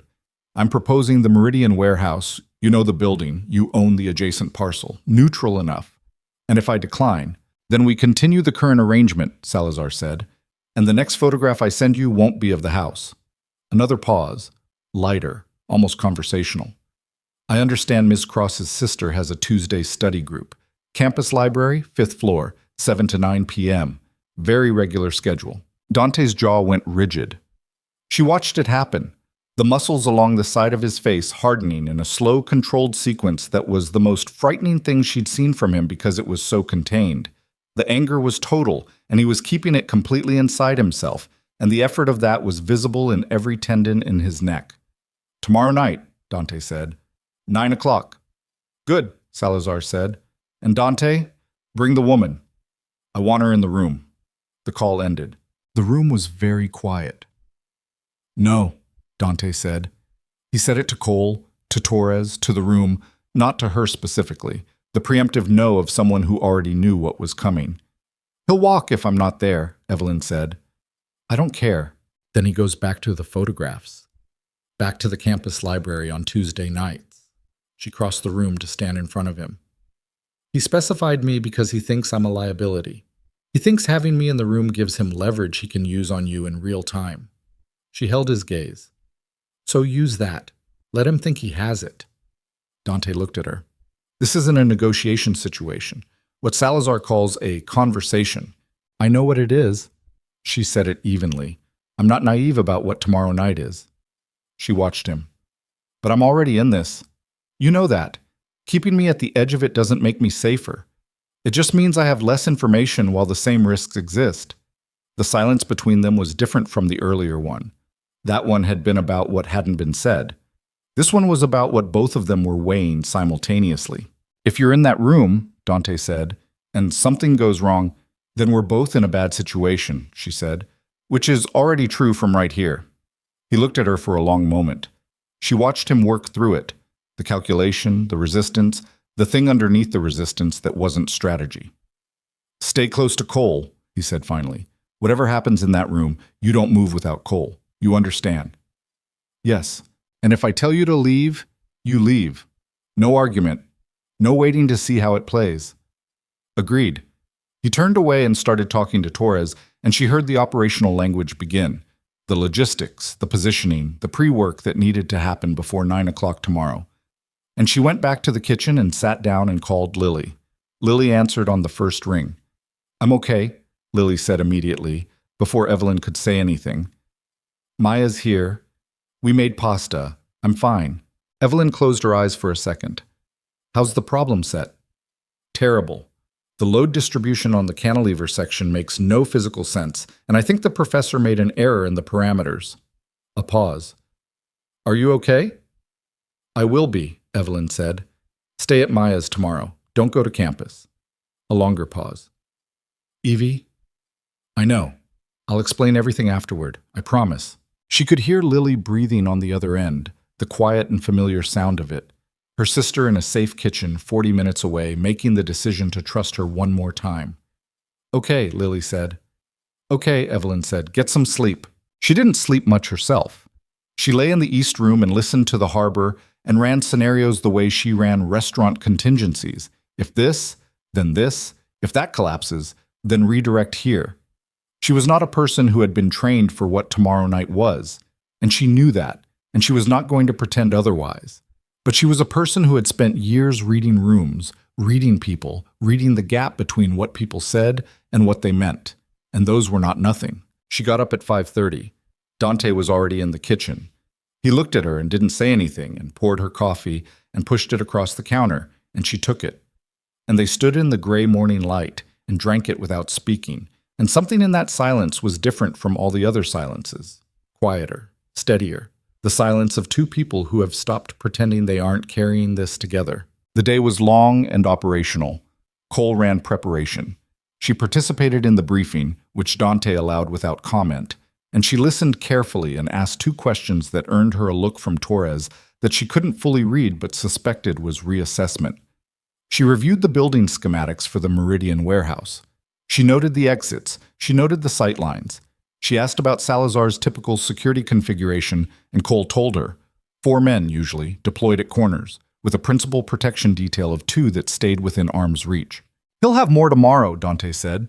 He'll want the visual advantage. So will you, Cole said.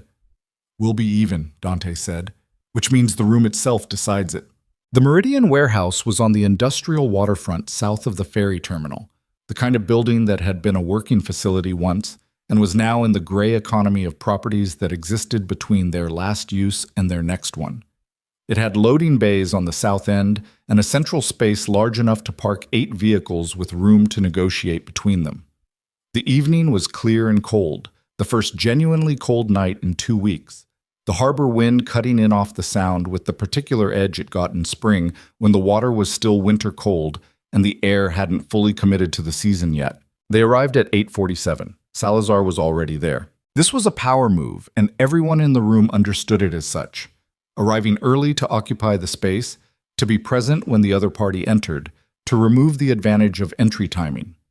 Dante walked through the loading bay door without breaking stride, and Evelyn stayed 2 steps to his right, with Cole half a step behind her, and Torres and 2 other men flanked out in the way that Cole had described in the briefing, and she had mapped in her head. Salazar was standing near the center of the space. He was shorter than she'd imagined, maybe 5'10", compact, in a dark jacket and no tie, the kind of man whose physical presentation was deliberately understated because the understatement was itself a display. He was in his 50s, she estimated, with the composed stillness of someone who had been in rooms like this one many times and had stopped feeling the weight of them. He looked at her first, not at Dante, at her. And he smiled, small, precise, the smile of someone confirming a hypothesis. Ms. Cross, he said, I wanted to meet you properly. You called my office, she said. We've met. Something in his eyes shifted. It was small, and it was fast, and she filed it. Dante stopped 12 feet from Salazar. The 4 men on Salazar's side had positioned themselves in the corners the way Cole had predicted, and the 2 principal protection detail were at Salazar's shoulders. The geometry of the room was what it was. You asked for a conversation, Dante said. I did. Salazar's voice was the same as it had been on the phone, measured, almost mild. I want to talk about what we're doing to each other, and why it doesn't need to continue. You've been running surveillance on a private property and threatening a civilian, Dante said. That's not something I negotiate around. The surveillance ends when the conversation produces an agreement, Salazar said simply. And Ms. Cross isn't a civilian anymore. She's been your operational asset for 3 weeks, whether she understood that or not. He glanced at her, though I suspect she understood it. She strikes me as someone who understands more than she's given credit for. Evelyn held his gaze and said nothing. Here's what I want, Salazar said. He was speaking to Dante, but his eyes moved back to her every few seconds, a monitoring pattern, checking her for reactions, calibrating how she registered with Dante in real time. He was looking for the leverage, locating it. The port contract that your logistics arm has been moving toward. I want a stake. 30%. In exchange, my network stays out of your legitimate operations entirely. The surveillance ends. Whatever interest I've developed in Ms. Cross and her sister disappears completely. You're asking for access to a legitimate operation in exchange for stopping behavior that's illegal under 4 separate statutes, Dante said. I'm asking for a business arrangement, Salazar said. The framing is yours. The answer is no. Salazar looked at him. Something behind the composure tightened fractionally. Dante, think about what you're protecting. He glanced at Evelyn again, longer this time, and the look was calculated to be seen. Is it worth the port contract? This isn't about the port contract, Dante said. No, Salazar said. I don't think it is. He looked at Evelyn directly now, and what was in his face was the particular expression of a man playing the card he came to play. I want you to understand something, Ms. Cross, about the man you've been trusting. He paused. The information that put your name in front of Dante 8 weeks ago, the tip that Salazar was targeting a Bellarosa staff member named Evelyn Cross. Another pause. I didn't generate that information. She felt the room shift. Your name was given to Dante by his own network, Salazar said, specifically by a man named Garrett, who was, at that point, working to build a situation that would draw Dante into a personal attachment before the port contract closed, a vulnerability, carefully constructed. He watched her face. Garrett has been my asset for 14 months, which means the vulnerability was never accidental. It was designed. And the woman standing in it, shut up, Dante said. The 2 words came out with a force that was entirely different from everything he'd said before. Not louder, just different in register. The sound of something that had been controlled for a very long time, reaching the limit of what control could contain. Salazar didn't shut up. Was chosen, he said, still looking at Evelyn, because her profile fit the parameters. Isolated, financially pressured, no family connections that could complicate things. Smart enough to be convincing, vulnerable enough to be useful. He paused. Garrett identified you 3 months before Dante walked into Bellarosa. The cold that moved through her was total and specific. Not the cold of fear, the cold of a structure collapsing. The feeling of something you had been standing on revealing itself to be unstable, not from impact, but from the slow removal of what had been holding it up all along. She thought about 3 months ago. She thought about the night she'd nearly hit the floor. She thought about the phone number on the inside of the check folder. She thought about every wall she'd let come down and what had been on the other side of each one. She didn't look at Dante. She couldn't look at Dante right now and keep her face doing what she needed her face to do. The interesting part, Salazar said, and his voice had shifted, still mild but with something underneath it now, something that was not composure but its performance, is what Dante did with the situation once it was handed to him. Because Garrett built the approach. But everything after that first night was Dante's own choice. He paused. Which might be the most inconvenient truth in this room. One of Salazar's men moved. It was small. A shift in weight, a hand going to a jacket. And Cole moved simultaneously, and the geometry of the room changed in the space of 2 seconds, all of it happening below the level of raised voices or explicit signals, the entire arrangement becoming something else in the time it takes to blink. Dante stepped forward, not toward Salazar's man, toward Salazar. 1 step, deliberate and unhurried, and somehow more threatening than anything faster would have been. You're going to end the surveillance, Dante said. You're going to pull your people from every location connected to her. You're going to close every file you've built on Evelyn Cross and her sister. And you're going to confirm to me, in terms I can verify, that it's done. Salazar held his gaze. Or what? Or the conversation we've been delaying for 3 years happens tonight, Dante said. And I'm prepared for tonight. The warehouse was very still. Outside, the harbor wind moved against the metal walls and made the building creak once, low and slow. Salazar looked at Dante. He looked at Cole, at Torres, at the men positioned behind Dante. He looked at Evelyn. One more look, assessing, checking whether she was the fracture point he'd come here believing she was. She looked back at him and gave him nothing. His eyes moved back to Dante. And something in the composure shifted. Not broke, not collapsed, but moved. The recalculation happening in real time, visible in the microscopic adjustments of a face that had spent decades not showing its workings. "The port contract," Salazar said. "No," Dante said. "Then what?" "The surveillance ends," Dante said. "Tonight. In exchange for that, I don't pursue what Garrett gave me before he was removed from my network. There's enough there to create significant problems for your logistics operation. We both walk away from what we're holding, and we don't touch each other's operations going forward." He paused. "That's the offer. It doesn't get better." The silence was 30 seconds long. Evelyn counted it. Salazar looked at the floor for a moment, then back up. "The surveillance ends tonight," he said. "Tonight," Dante confirmed. "And Garrett?" "Garrett is no longer my concern," Dante said. "Or yours." Something passed across Salazar's face that might have been relief and might have been calculation and was probably both. He looked once more at Evelyn. The last look, the one that was checking whether she was going to be a problem going forward, whether she was contained, and she held his gaze and kept her face exactly as still as she had kept it for the last 10 minutes and gave him nothing to work with. He nodded. Once. The nod of a man accepting terms he'd calculated he couldn't improve. He turned and walked toward the south loading bay.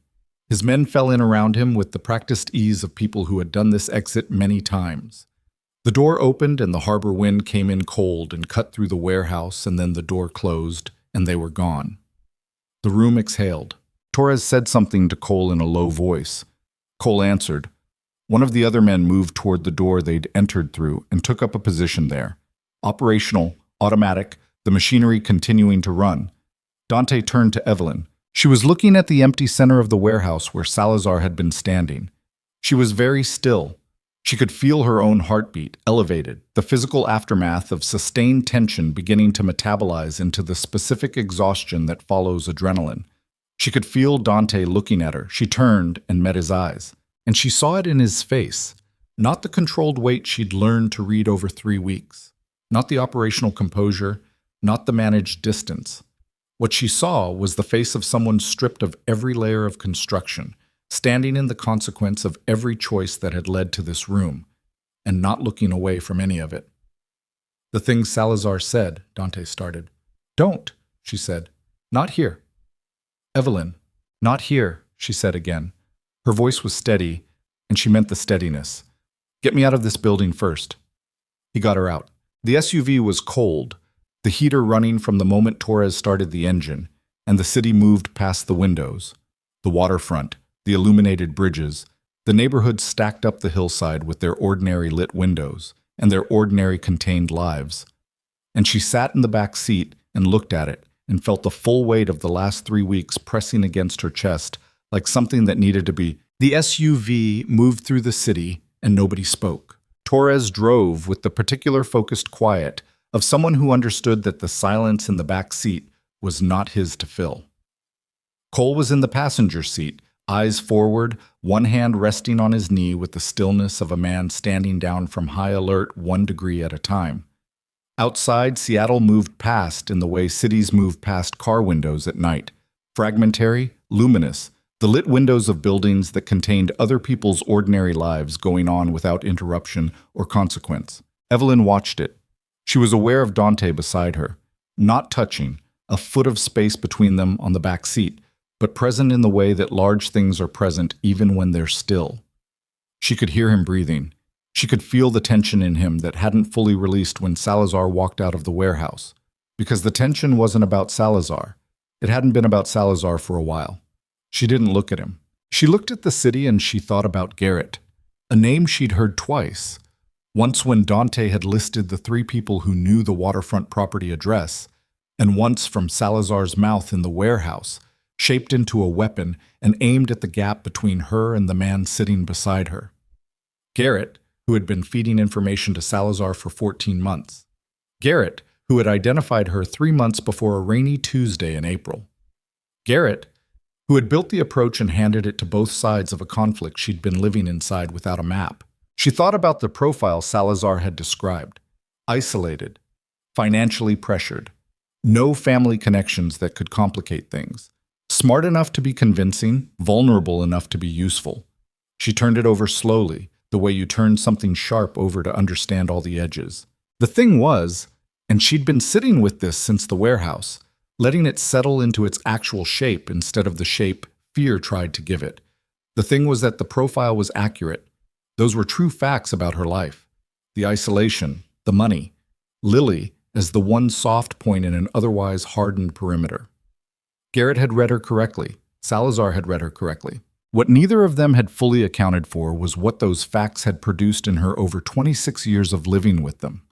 Because isolation didn't only create vulnerability, it also created self-sufficiency so deep it had calcified into something structural. And financial pressure didn't only create desperation, it also created a clarity of judgment about what things were actually worth and what they weren't, a calibration that came from having made real trade-offs in real conditions and not from theory. They had found her pressure points, and they had underestimated what she'd built on top of them. She was still thinking about this when the SUV stopped at the waterfront property and Torres cut the engine. She got out without waiting for anyone to open the door. Inside the house was quiet. The kitchen light was on, she'd left it on, she always left a light on. The habit of someone who had spent enough nights coming home to dark apartments that she'd decided years ago to always leave something burning when she left. The harbor was visible through the main room windows, the water dark and moving, the distant lights of the ferry terminal smearing orange gold across the surface. She went to the kitchen. She filled a glass of water and drank half of it standing at the sink. She heard Dante come in behind her. She heard Torres and Cole continue through to the back of the house, the quiet professional withdrawal of people who understood when a room needed to be smaller. She set the glass down. "Say it," she said. She wasn't looking at him. She was looking at the harbor through the kitchen window, the same view she'd been looking at for 4 days, the view that had started to feel familiar in the way that temporary things sometimes became familiar before you had time to guard against it. "Whatever you've been holding since the warehouse, say it." He was quiet for a moment. She heard him move, not toward her, to the other side of the kitchen, putting the table between them not as a barrier but as a structural acknowledgement that this conversation needed some space around it. "Garrett came to me 7 weeks before the acquisition," he said. "He told me there was a person on the Bellarosa staff that Salazar had flagged as a potential leverage point. He gave me your name and your file." A pause. "I believed the threat was real because I had no reason not to. Garrett had been reliable for 6 years." "And what did you intend to do about it?" she said. "Assess. Verify. If the threat was real, offer the person some form of protection without exposing the full context." He paused. "That was the intention going in. And coming out," a longer pause. "Coming out was different," he said. She turned from the window. He was standing on the far side of the kitchen table with his hands resting on the back of a chair, and in the kitchen light she could see everything the warehouse had stripped off him. The composed weight, the controlled distance, all of it. He looked tired in a way that was deeper than one night's events. The tiredness of someone who had been carrying a specific thing for a long time and had just been asked to set it down in front of another person. "I walked into Bellarosa expecting to see someone who fit a threat profile," he said. "Someone who could be managed, relocated if necessary, protected from a distance, a problem to be solved." He held her gaze. "What I saw was someone running a failing operation back from the edge on sheer will, checking my plate personally at the end of a 9-hour shift, and then nearly hitting the floor from exhaustion and telling me she was fine." He paused. "That wasn't a profile. That was a person." "And the job," she said. "The promotion. Part of it was practical, genuine. You were the right person. The assessment was real." He didn't look away. "Part of it was that I wanted you somewhere I could account for your safety without manufacturing a reason to be in your vicinity." He paused. "And part of it, the part I should have named earlier, was that I wanted to keep seeing you." The kitchen was very quiet. "You should have told me," she said, "about Garrett, about why you came in." "Yes. I made decisions based on incomplete information. You let me do that." "Yes." His voice was level and carried no defense, and she understood that this was not passivity. He was not someone who defaulted to agreement under pressure. He was someone who had looked at the full ledger and was not disputing the balance. I don't do well with being managed, she said. I told you that. You did. And you managed me anyway. With good intentions, maybe. But the intentions don't change what it was. No, he said. They don't. She looked at him across the kitchen table. She thought about every version of this conversation she'd run in her head in the back of the SUV, the different shapes it could take, the different places it could land. Here's what I know, she said. I know that Garrett built the approach. I know that what Salazar described, the profile, the positioning, was real. I know that I was put in front of you as a piece in someone else's game. She paused. I also know that a piece in someone else's game doesn't have the ability to negotiate its own employment terms. Doesn't tell the man running the game what she'll accept and what she won't. Doesn't run his restaurant back to profitability in 3 weeks on her own competence. She held his gaze. I stopped being Garrett's piece the moment I picked up the phone and called your assistant with conditions. He was very still. That doesn't make everything you withheld acceptable, she said. I want to be clear about that. It's not. And if there's a next time, any next time, about anything, I need the real information, not the version you decide I can handle. There won't be a next time, he said. Not like this. How do I know that? He looked at her. Because I'm telling you, and because you're someone who reads people accurately, and you can read whether I mean it. She held his gaze for a long moment. She read him the way she'd been reading him since the first night, carefully, with the specific attention she gave to things that mattered, looking for the gap between performance and truth. She didn't find a gap. Okay, she said. He breathed. It was small and she almost didn't catch it, but she was standing close enough by now that she did. She called Lily at 9:40. Lily answered immediately, which meant she'd been waiting. Tell me, Lily said. It's over, Evelyn said. The situation is resolved. You can go back to the apartment tomorrow. She paused. I'll explain everything when I see you. All of it. All of it, Lily said. Including the man. Evelyn was quiet for a second. What man? Evie. Lily's voice carried the particular exasperation of someone who was 23 and considerably less foolish than she was sometimes given credit for. You've been at a secure waterfront property for 4 days. You called me from there the first night, and I could hear someone else in the kitchen at 6 in the morning. And every time you've said the situation, you say it in this specific way that means there's a person attached to it. A pause. I'm studying structural engineering. I can identify load-bearing elements. Evelyn leaned against the hallway wall. She heard from the kitchen the quiet sound of Dante moving, the tap running, the small domestic sounds of someone making coffee at an hour when coffee was unnecessary, but something to do with the hands was not. Get some sleep, Evelyn said. I'll see you tomorrow. I want to meet him, Lily said. Good night, Lily. She hung up and stood in the hallway for a moment with the phone in her hand and something moving through her chest that was not entirely comfortable and was not entirely unpleasant. The feeling of a wall that has been standing for a very long time, beginning to understand that it is allowed to be something else. She went back to the kitchen. The next 2 weeks were not simple. She had not expected them to be simple, and the fact that they weren't confirmed something she'd suspected about herself, that she was better at navigating actual difficulty than she was at navigating the absence of it. When things were straightforwardly hard, she knew what to do.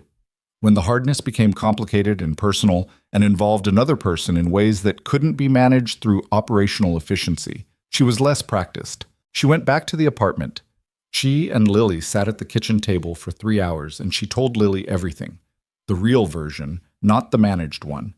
And Lily listened the way Lily listened, with total attention and no interruption, and when Evelyn finished, Lily was quiet for a moment and then said, So Garrett used you as a pawn, and Salazar tried to use you as a weapon, and Dante used you as a person he wanted to keep safe, and also, apparently, wanted to be around. And none of them asked you first. That's accurate, Evelyn said. And you're still going back to Bella Rosa. It's my restaurant, Evelyn said. I built it into something. That doesn't stop being true because of how I got there. Lily looked at her. And the other part? The other part is more complicated. The complicated parts are always the real ones, Lily said. She stood up and put the kettle on and said nothing else, which was its own form of wisdom. Evelyn went back to Bella Rosa on a Monday morning, 9 o'clock, the same time she'd walked in for the first meeting with Dante. She stood at the hose stand and looked at the room in the morning light. The water stain was gone, repaired during the days she'd been away, and the banquette cushions had been replaced on the east wall. And the renovation contractor, the new contractor, the one she'd sourced herself this time, independently, using her own research, had begun the preliminary kitchen work with a timeline she'd verified personally. The room was better. Not finished, not perfect, but better than it had been, and better by specific increments she could account for and name. Raphael appeared from the kitchen at 9:15 and updated her on the previous week's service. The numbers, the staffing, a supplier delivery that had arrived short on quantity, which he documented and which she made a note to address. He looked at her while he talked with the direct confidence of someone who had discovered recently that their judgment was trusted and had recalibrated accordingly. "Good week?" she said. "Good week," he agreed. Marcus appeared with coffee and the reservation book and the particular air of someone who had questions he was too professional to ask directly. And she let him have the professional discretion and answered only the operational ones, and that was enough. Dante came in at noon, not for a meeting. He sat at the corner table, his, still, apparently permanently, and ordered lunch and read from his tablet and didn't ask for her specifically. She noticed him the way she always noticed him, which was the way you notice something that has established itself as a consistent feature of the landscape. You don't stop seeing it, you just integrate it. She brought the check herself when he finished. He looked up. "You didn't have to do that." "I know," she said. "I wanted to." He held her gaze. "How's it sitting, being back?" "Better than I expected," she said honestly. "The kitchen repairs are on schedule. Raphael's running clean. We're up 22% on covers."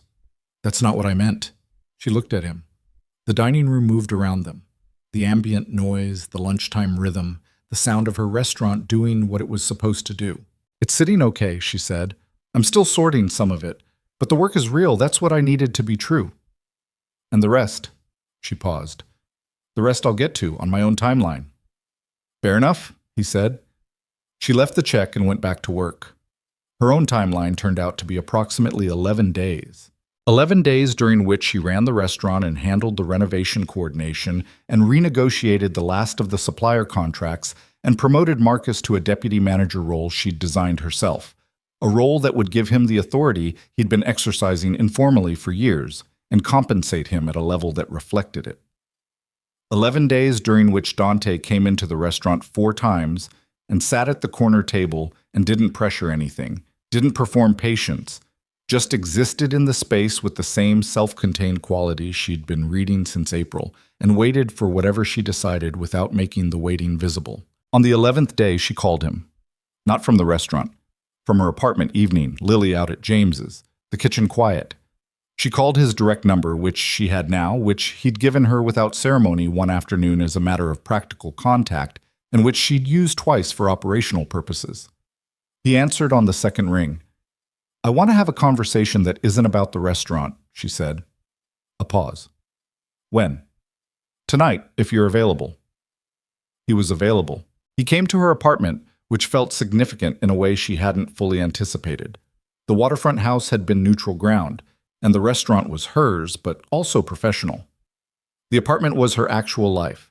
The third-floor walk-up with the perpetually unrenovated hallways, and the neighbors' cooking smells, and Lily's textbooks still stacked on the hall table, and the kitchen where she'd eaten half a banana on a Friday morning and called it enough. He looked at it without comment, without the performed neutrality of someone editing their reaction. He just looked at it the way he looked at everything, directly, with full attention, taking it in as it actually was. She made coffee. They sat at the kitchen table. "I need to ask you something, and I need a complete answer," she said. "Ask it. If Garrett hadn't put my name in front of you, if Salazar hadn't been looking at Bellarosa, if it had just been a normal Tuesday night, and you'd come in for dinner, and I'd run your table and you'd paid and left." She held his gaze. Would any of this have happened? He was quiet for a moment. She didn't rush it. She'd asked for a complete answer, and complete answers needed space. "I don't know," he said. "Honestly, I don't know what I would have noticed or what I would have done with what I noticed in a situation without stakes." He paused. "I know that what I noticed in that situation, with those stakes, was real. What I saw in you that night wasn't manufactured by the context. The context just meant I was paying a particular kind of attention. And if the attention had been different, then maybe I walk out and I spend the next 2 weeks thinking about the woman who ran the floor alone and checked my plate and told me she was fine when she wasn't, and I don't do anything with it. He looked at her directly. Or maybe I come back for dinner on a Wednesday. I can't tell you which. I can tell you that what developed after that first night, that was mine. Not Garrett's, not Salazar's, mine. She looked at her coffee cup. She looked at the kitchen window. No harbor view here, just the building across the alley. The ordinary geometry of city life stacked on city life. She thought about the broken heel on her bedroom floor, the $47, the granola bar at 11 a.m. She thought about what it had cost her to build the life she had, the precise and grinding and unglamorous cost of it, and how that cost had shaped her into someone who did not hand trust over easily because trust had to be earned against a standard she'd developed by having it violated. She thought about what it meant that after everything, Garrett, Salazar, the managed information, the position she'd been placed in without consent, she was sitting at her own kitchen table and she still believed him. Not blindly, not completely. With the clear-eyed, provisional, evidence-based belief of someone who had read a person carefully over weeks and arrived at a conclusion she was prepared to stand behind and revise if the evidence required it. I'm going to need it to be slow, she said. Whatever this is. Okay. Not because I'm uncertain about what I want, because I need to build the foundation the right way. I need it to be mine. I understand that, he said, and I need you to keep telling me the truth, even when you think the truth is going to cost you something. She held his gaze, especially then. Yes, he said. He said it simply, without elaboration, and she believed it not because it was said simply, but because she'd spent weeks learning how this man's face looked when he meant something versus when he was managing a situation, and this was the former. Okay, she said. He reached into the inside pocket of his jacket and set something on the table between them. A book.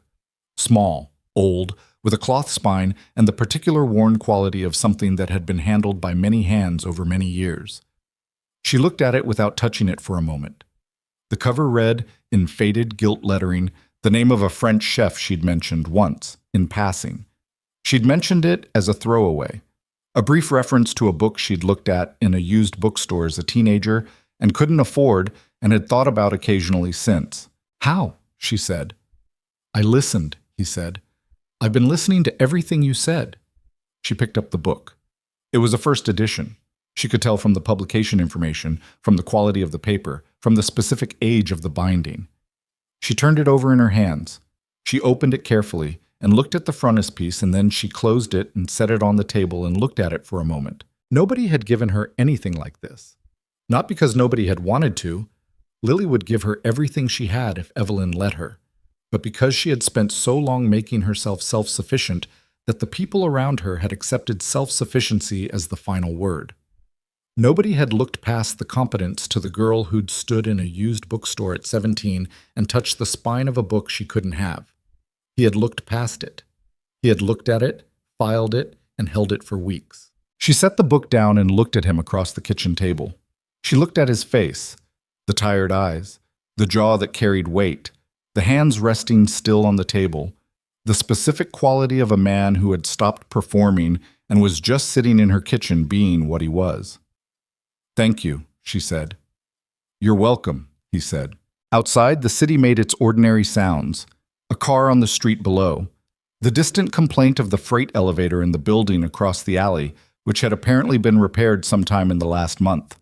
The specific quiet of a Tuesday evening in a neighborhood that didn't have much reason to be loud. She thought about the word invisible, the way she'd felt it for years, the specific texture of moving through spaces and being necessary to their function and simultaneously unseen by them.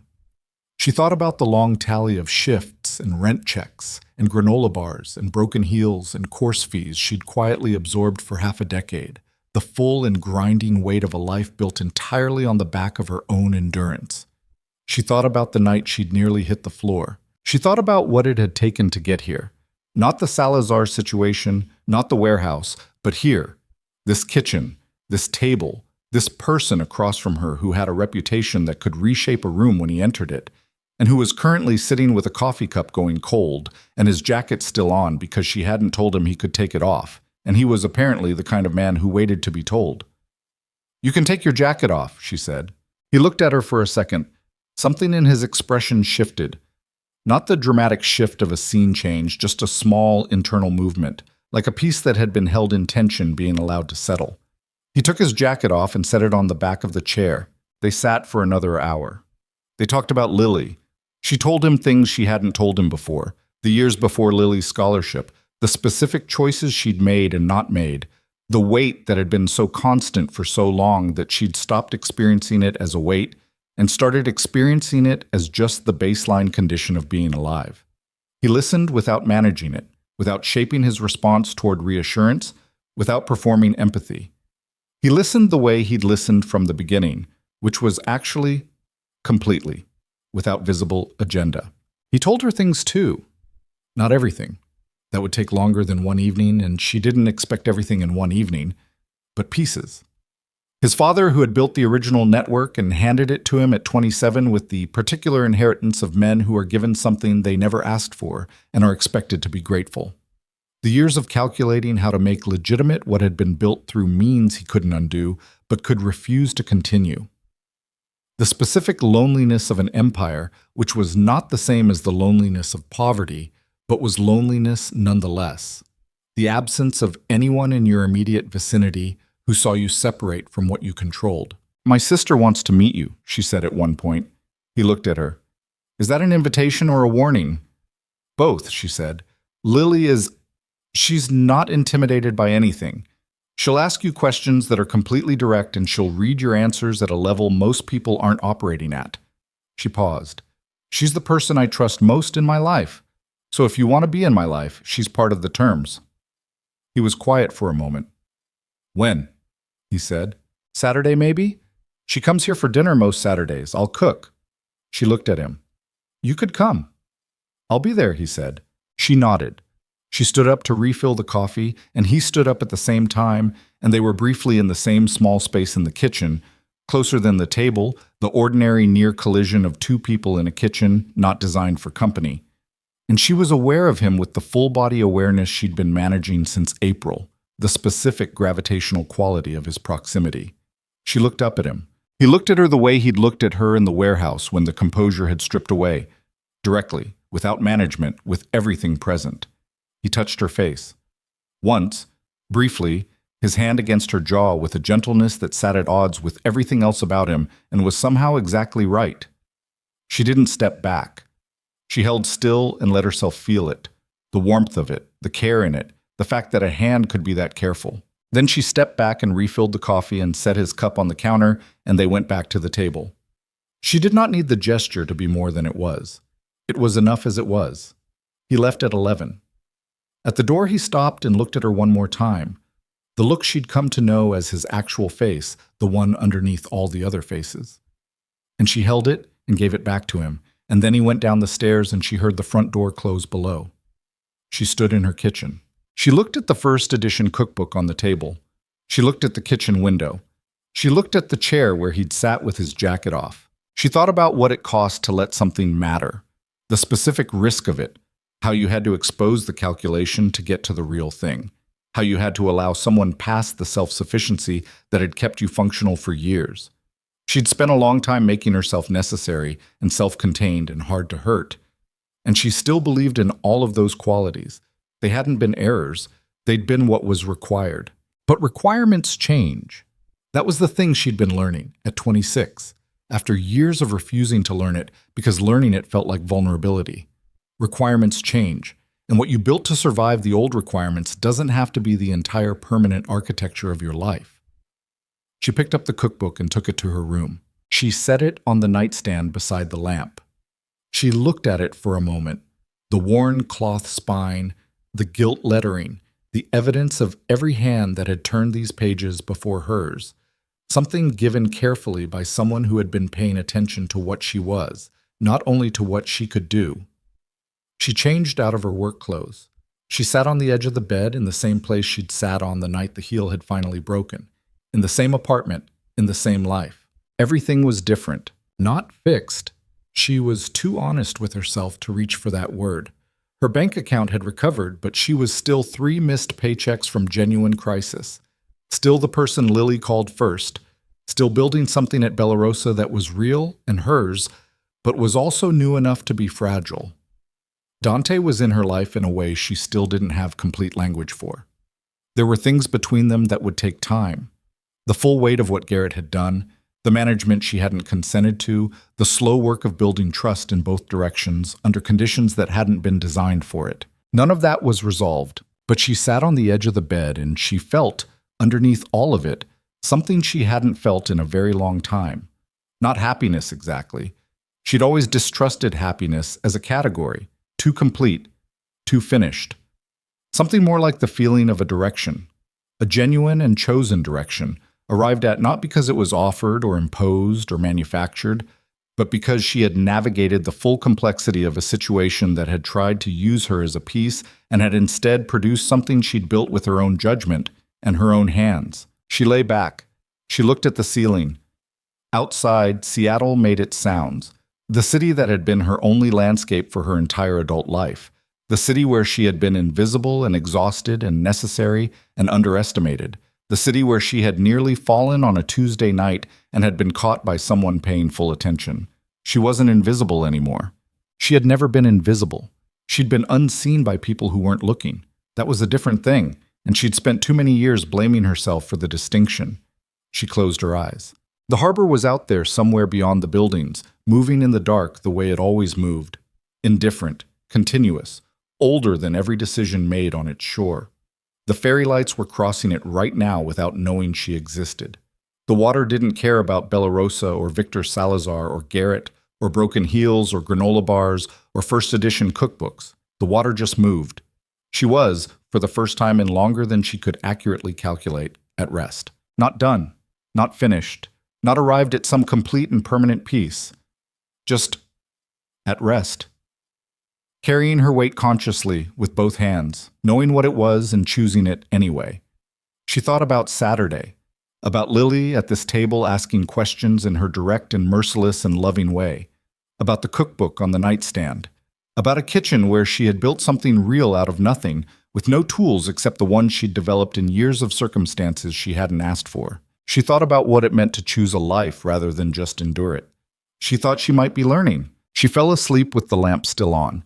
And for once, she did not dream of kitchens running without enough hands, of rent calculations, of Lily's tuition deadlines.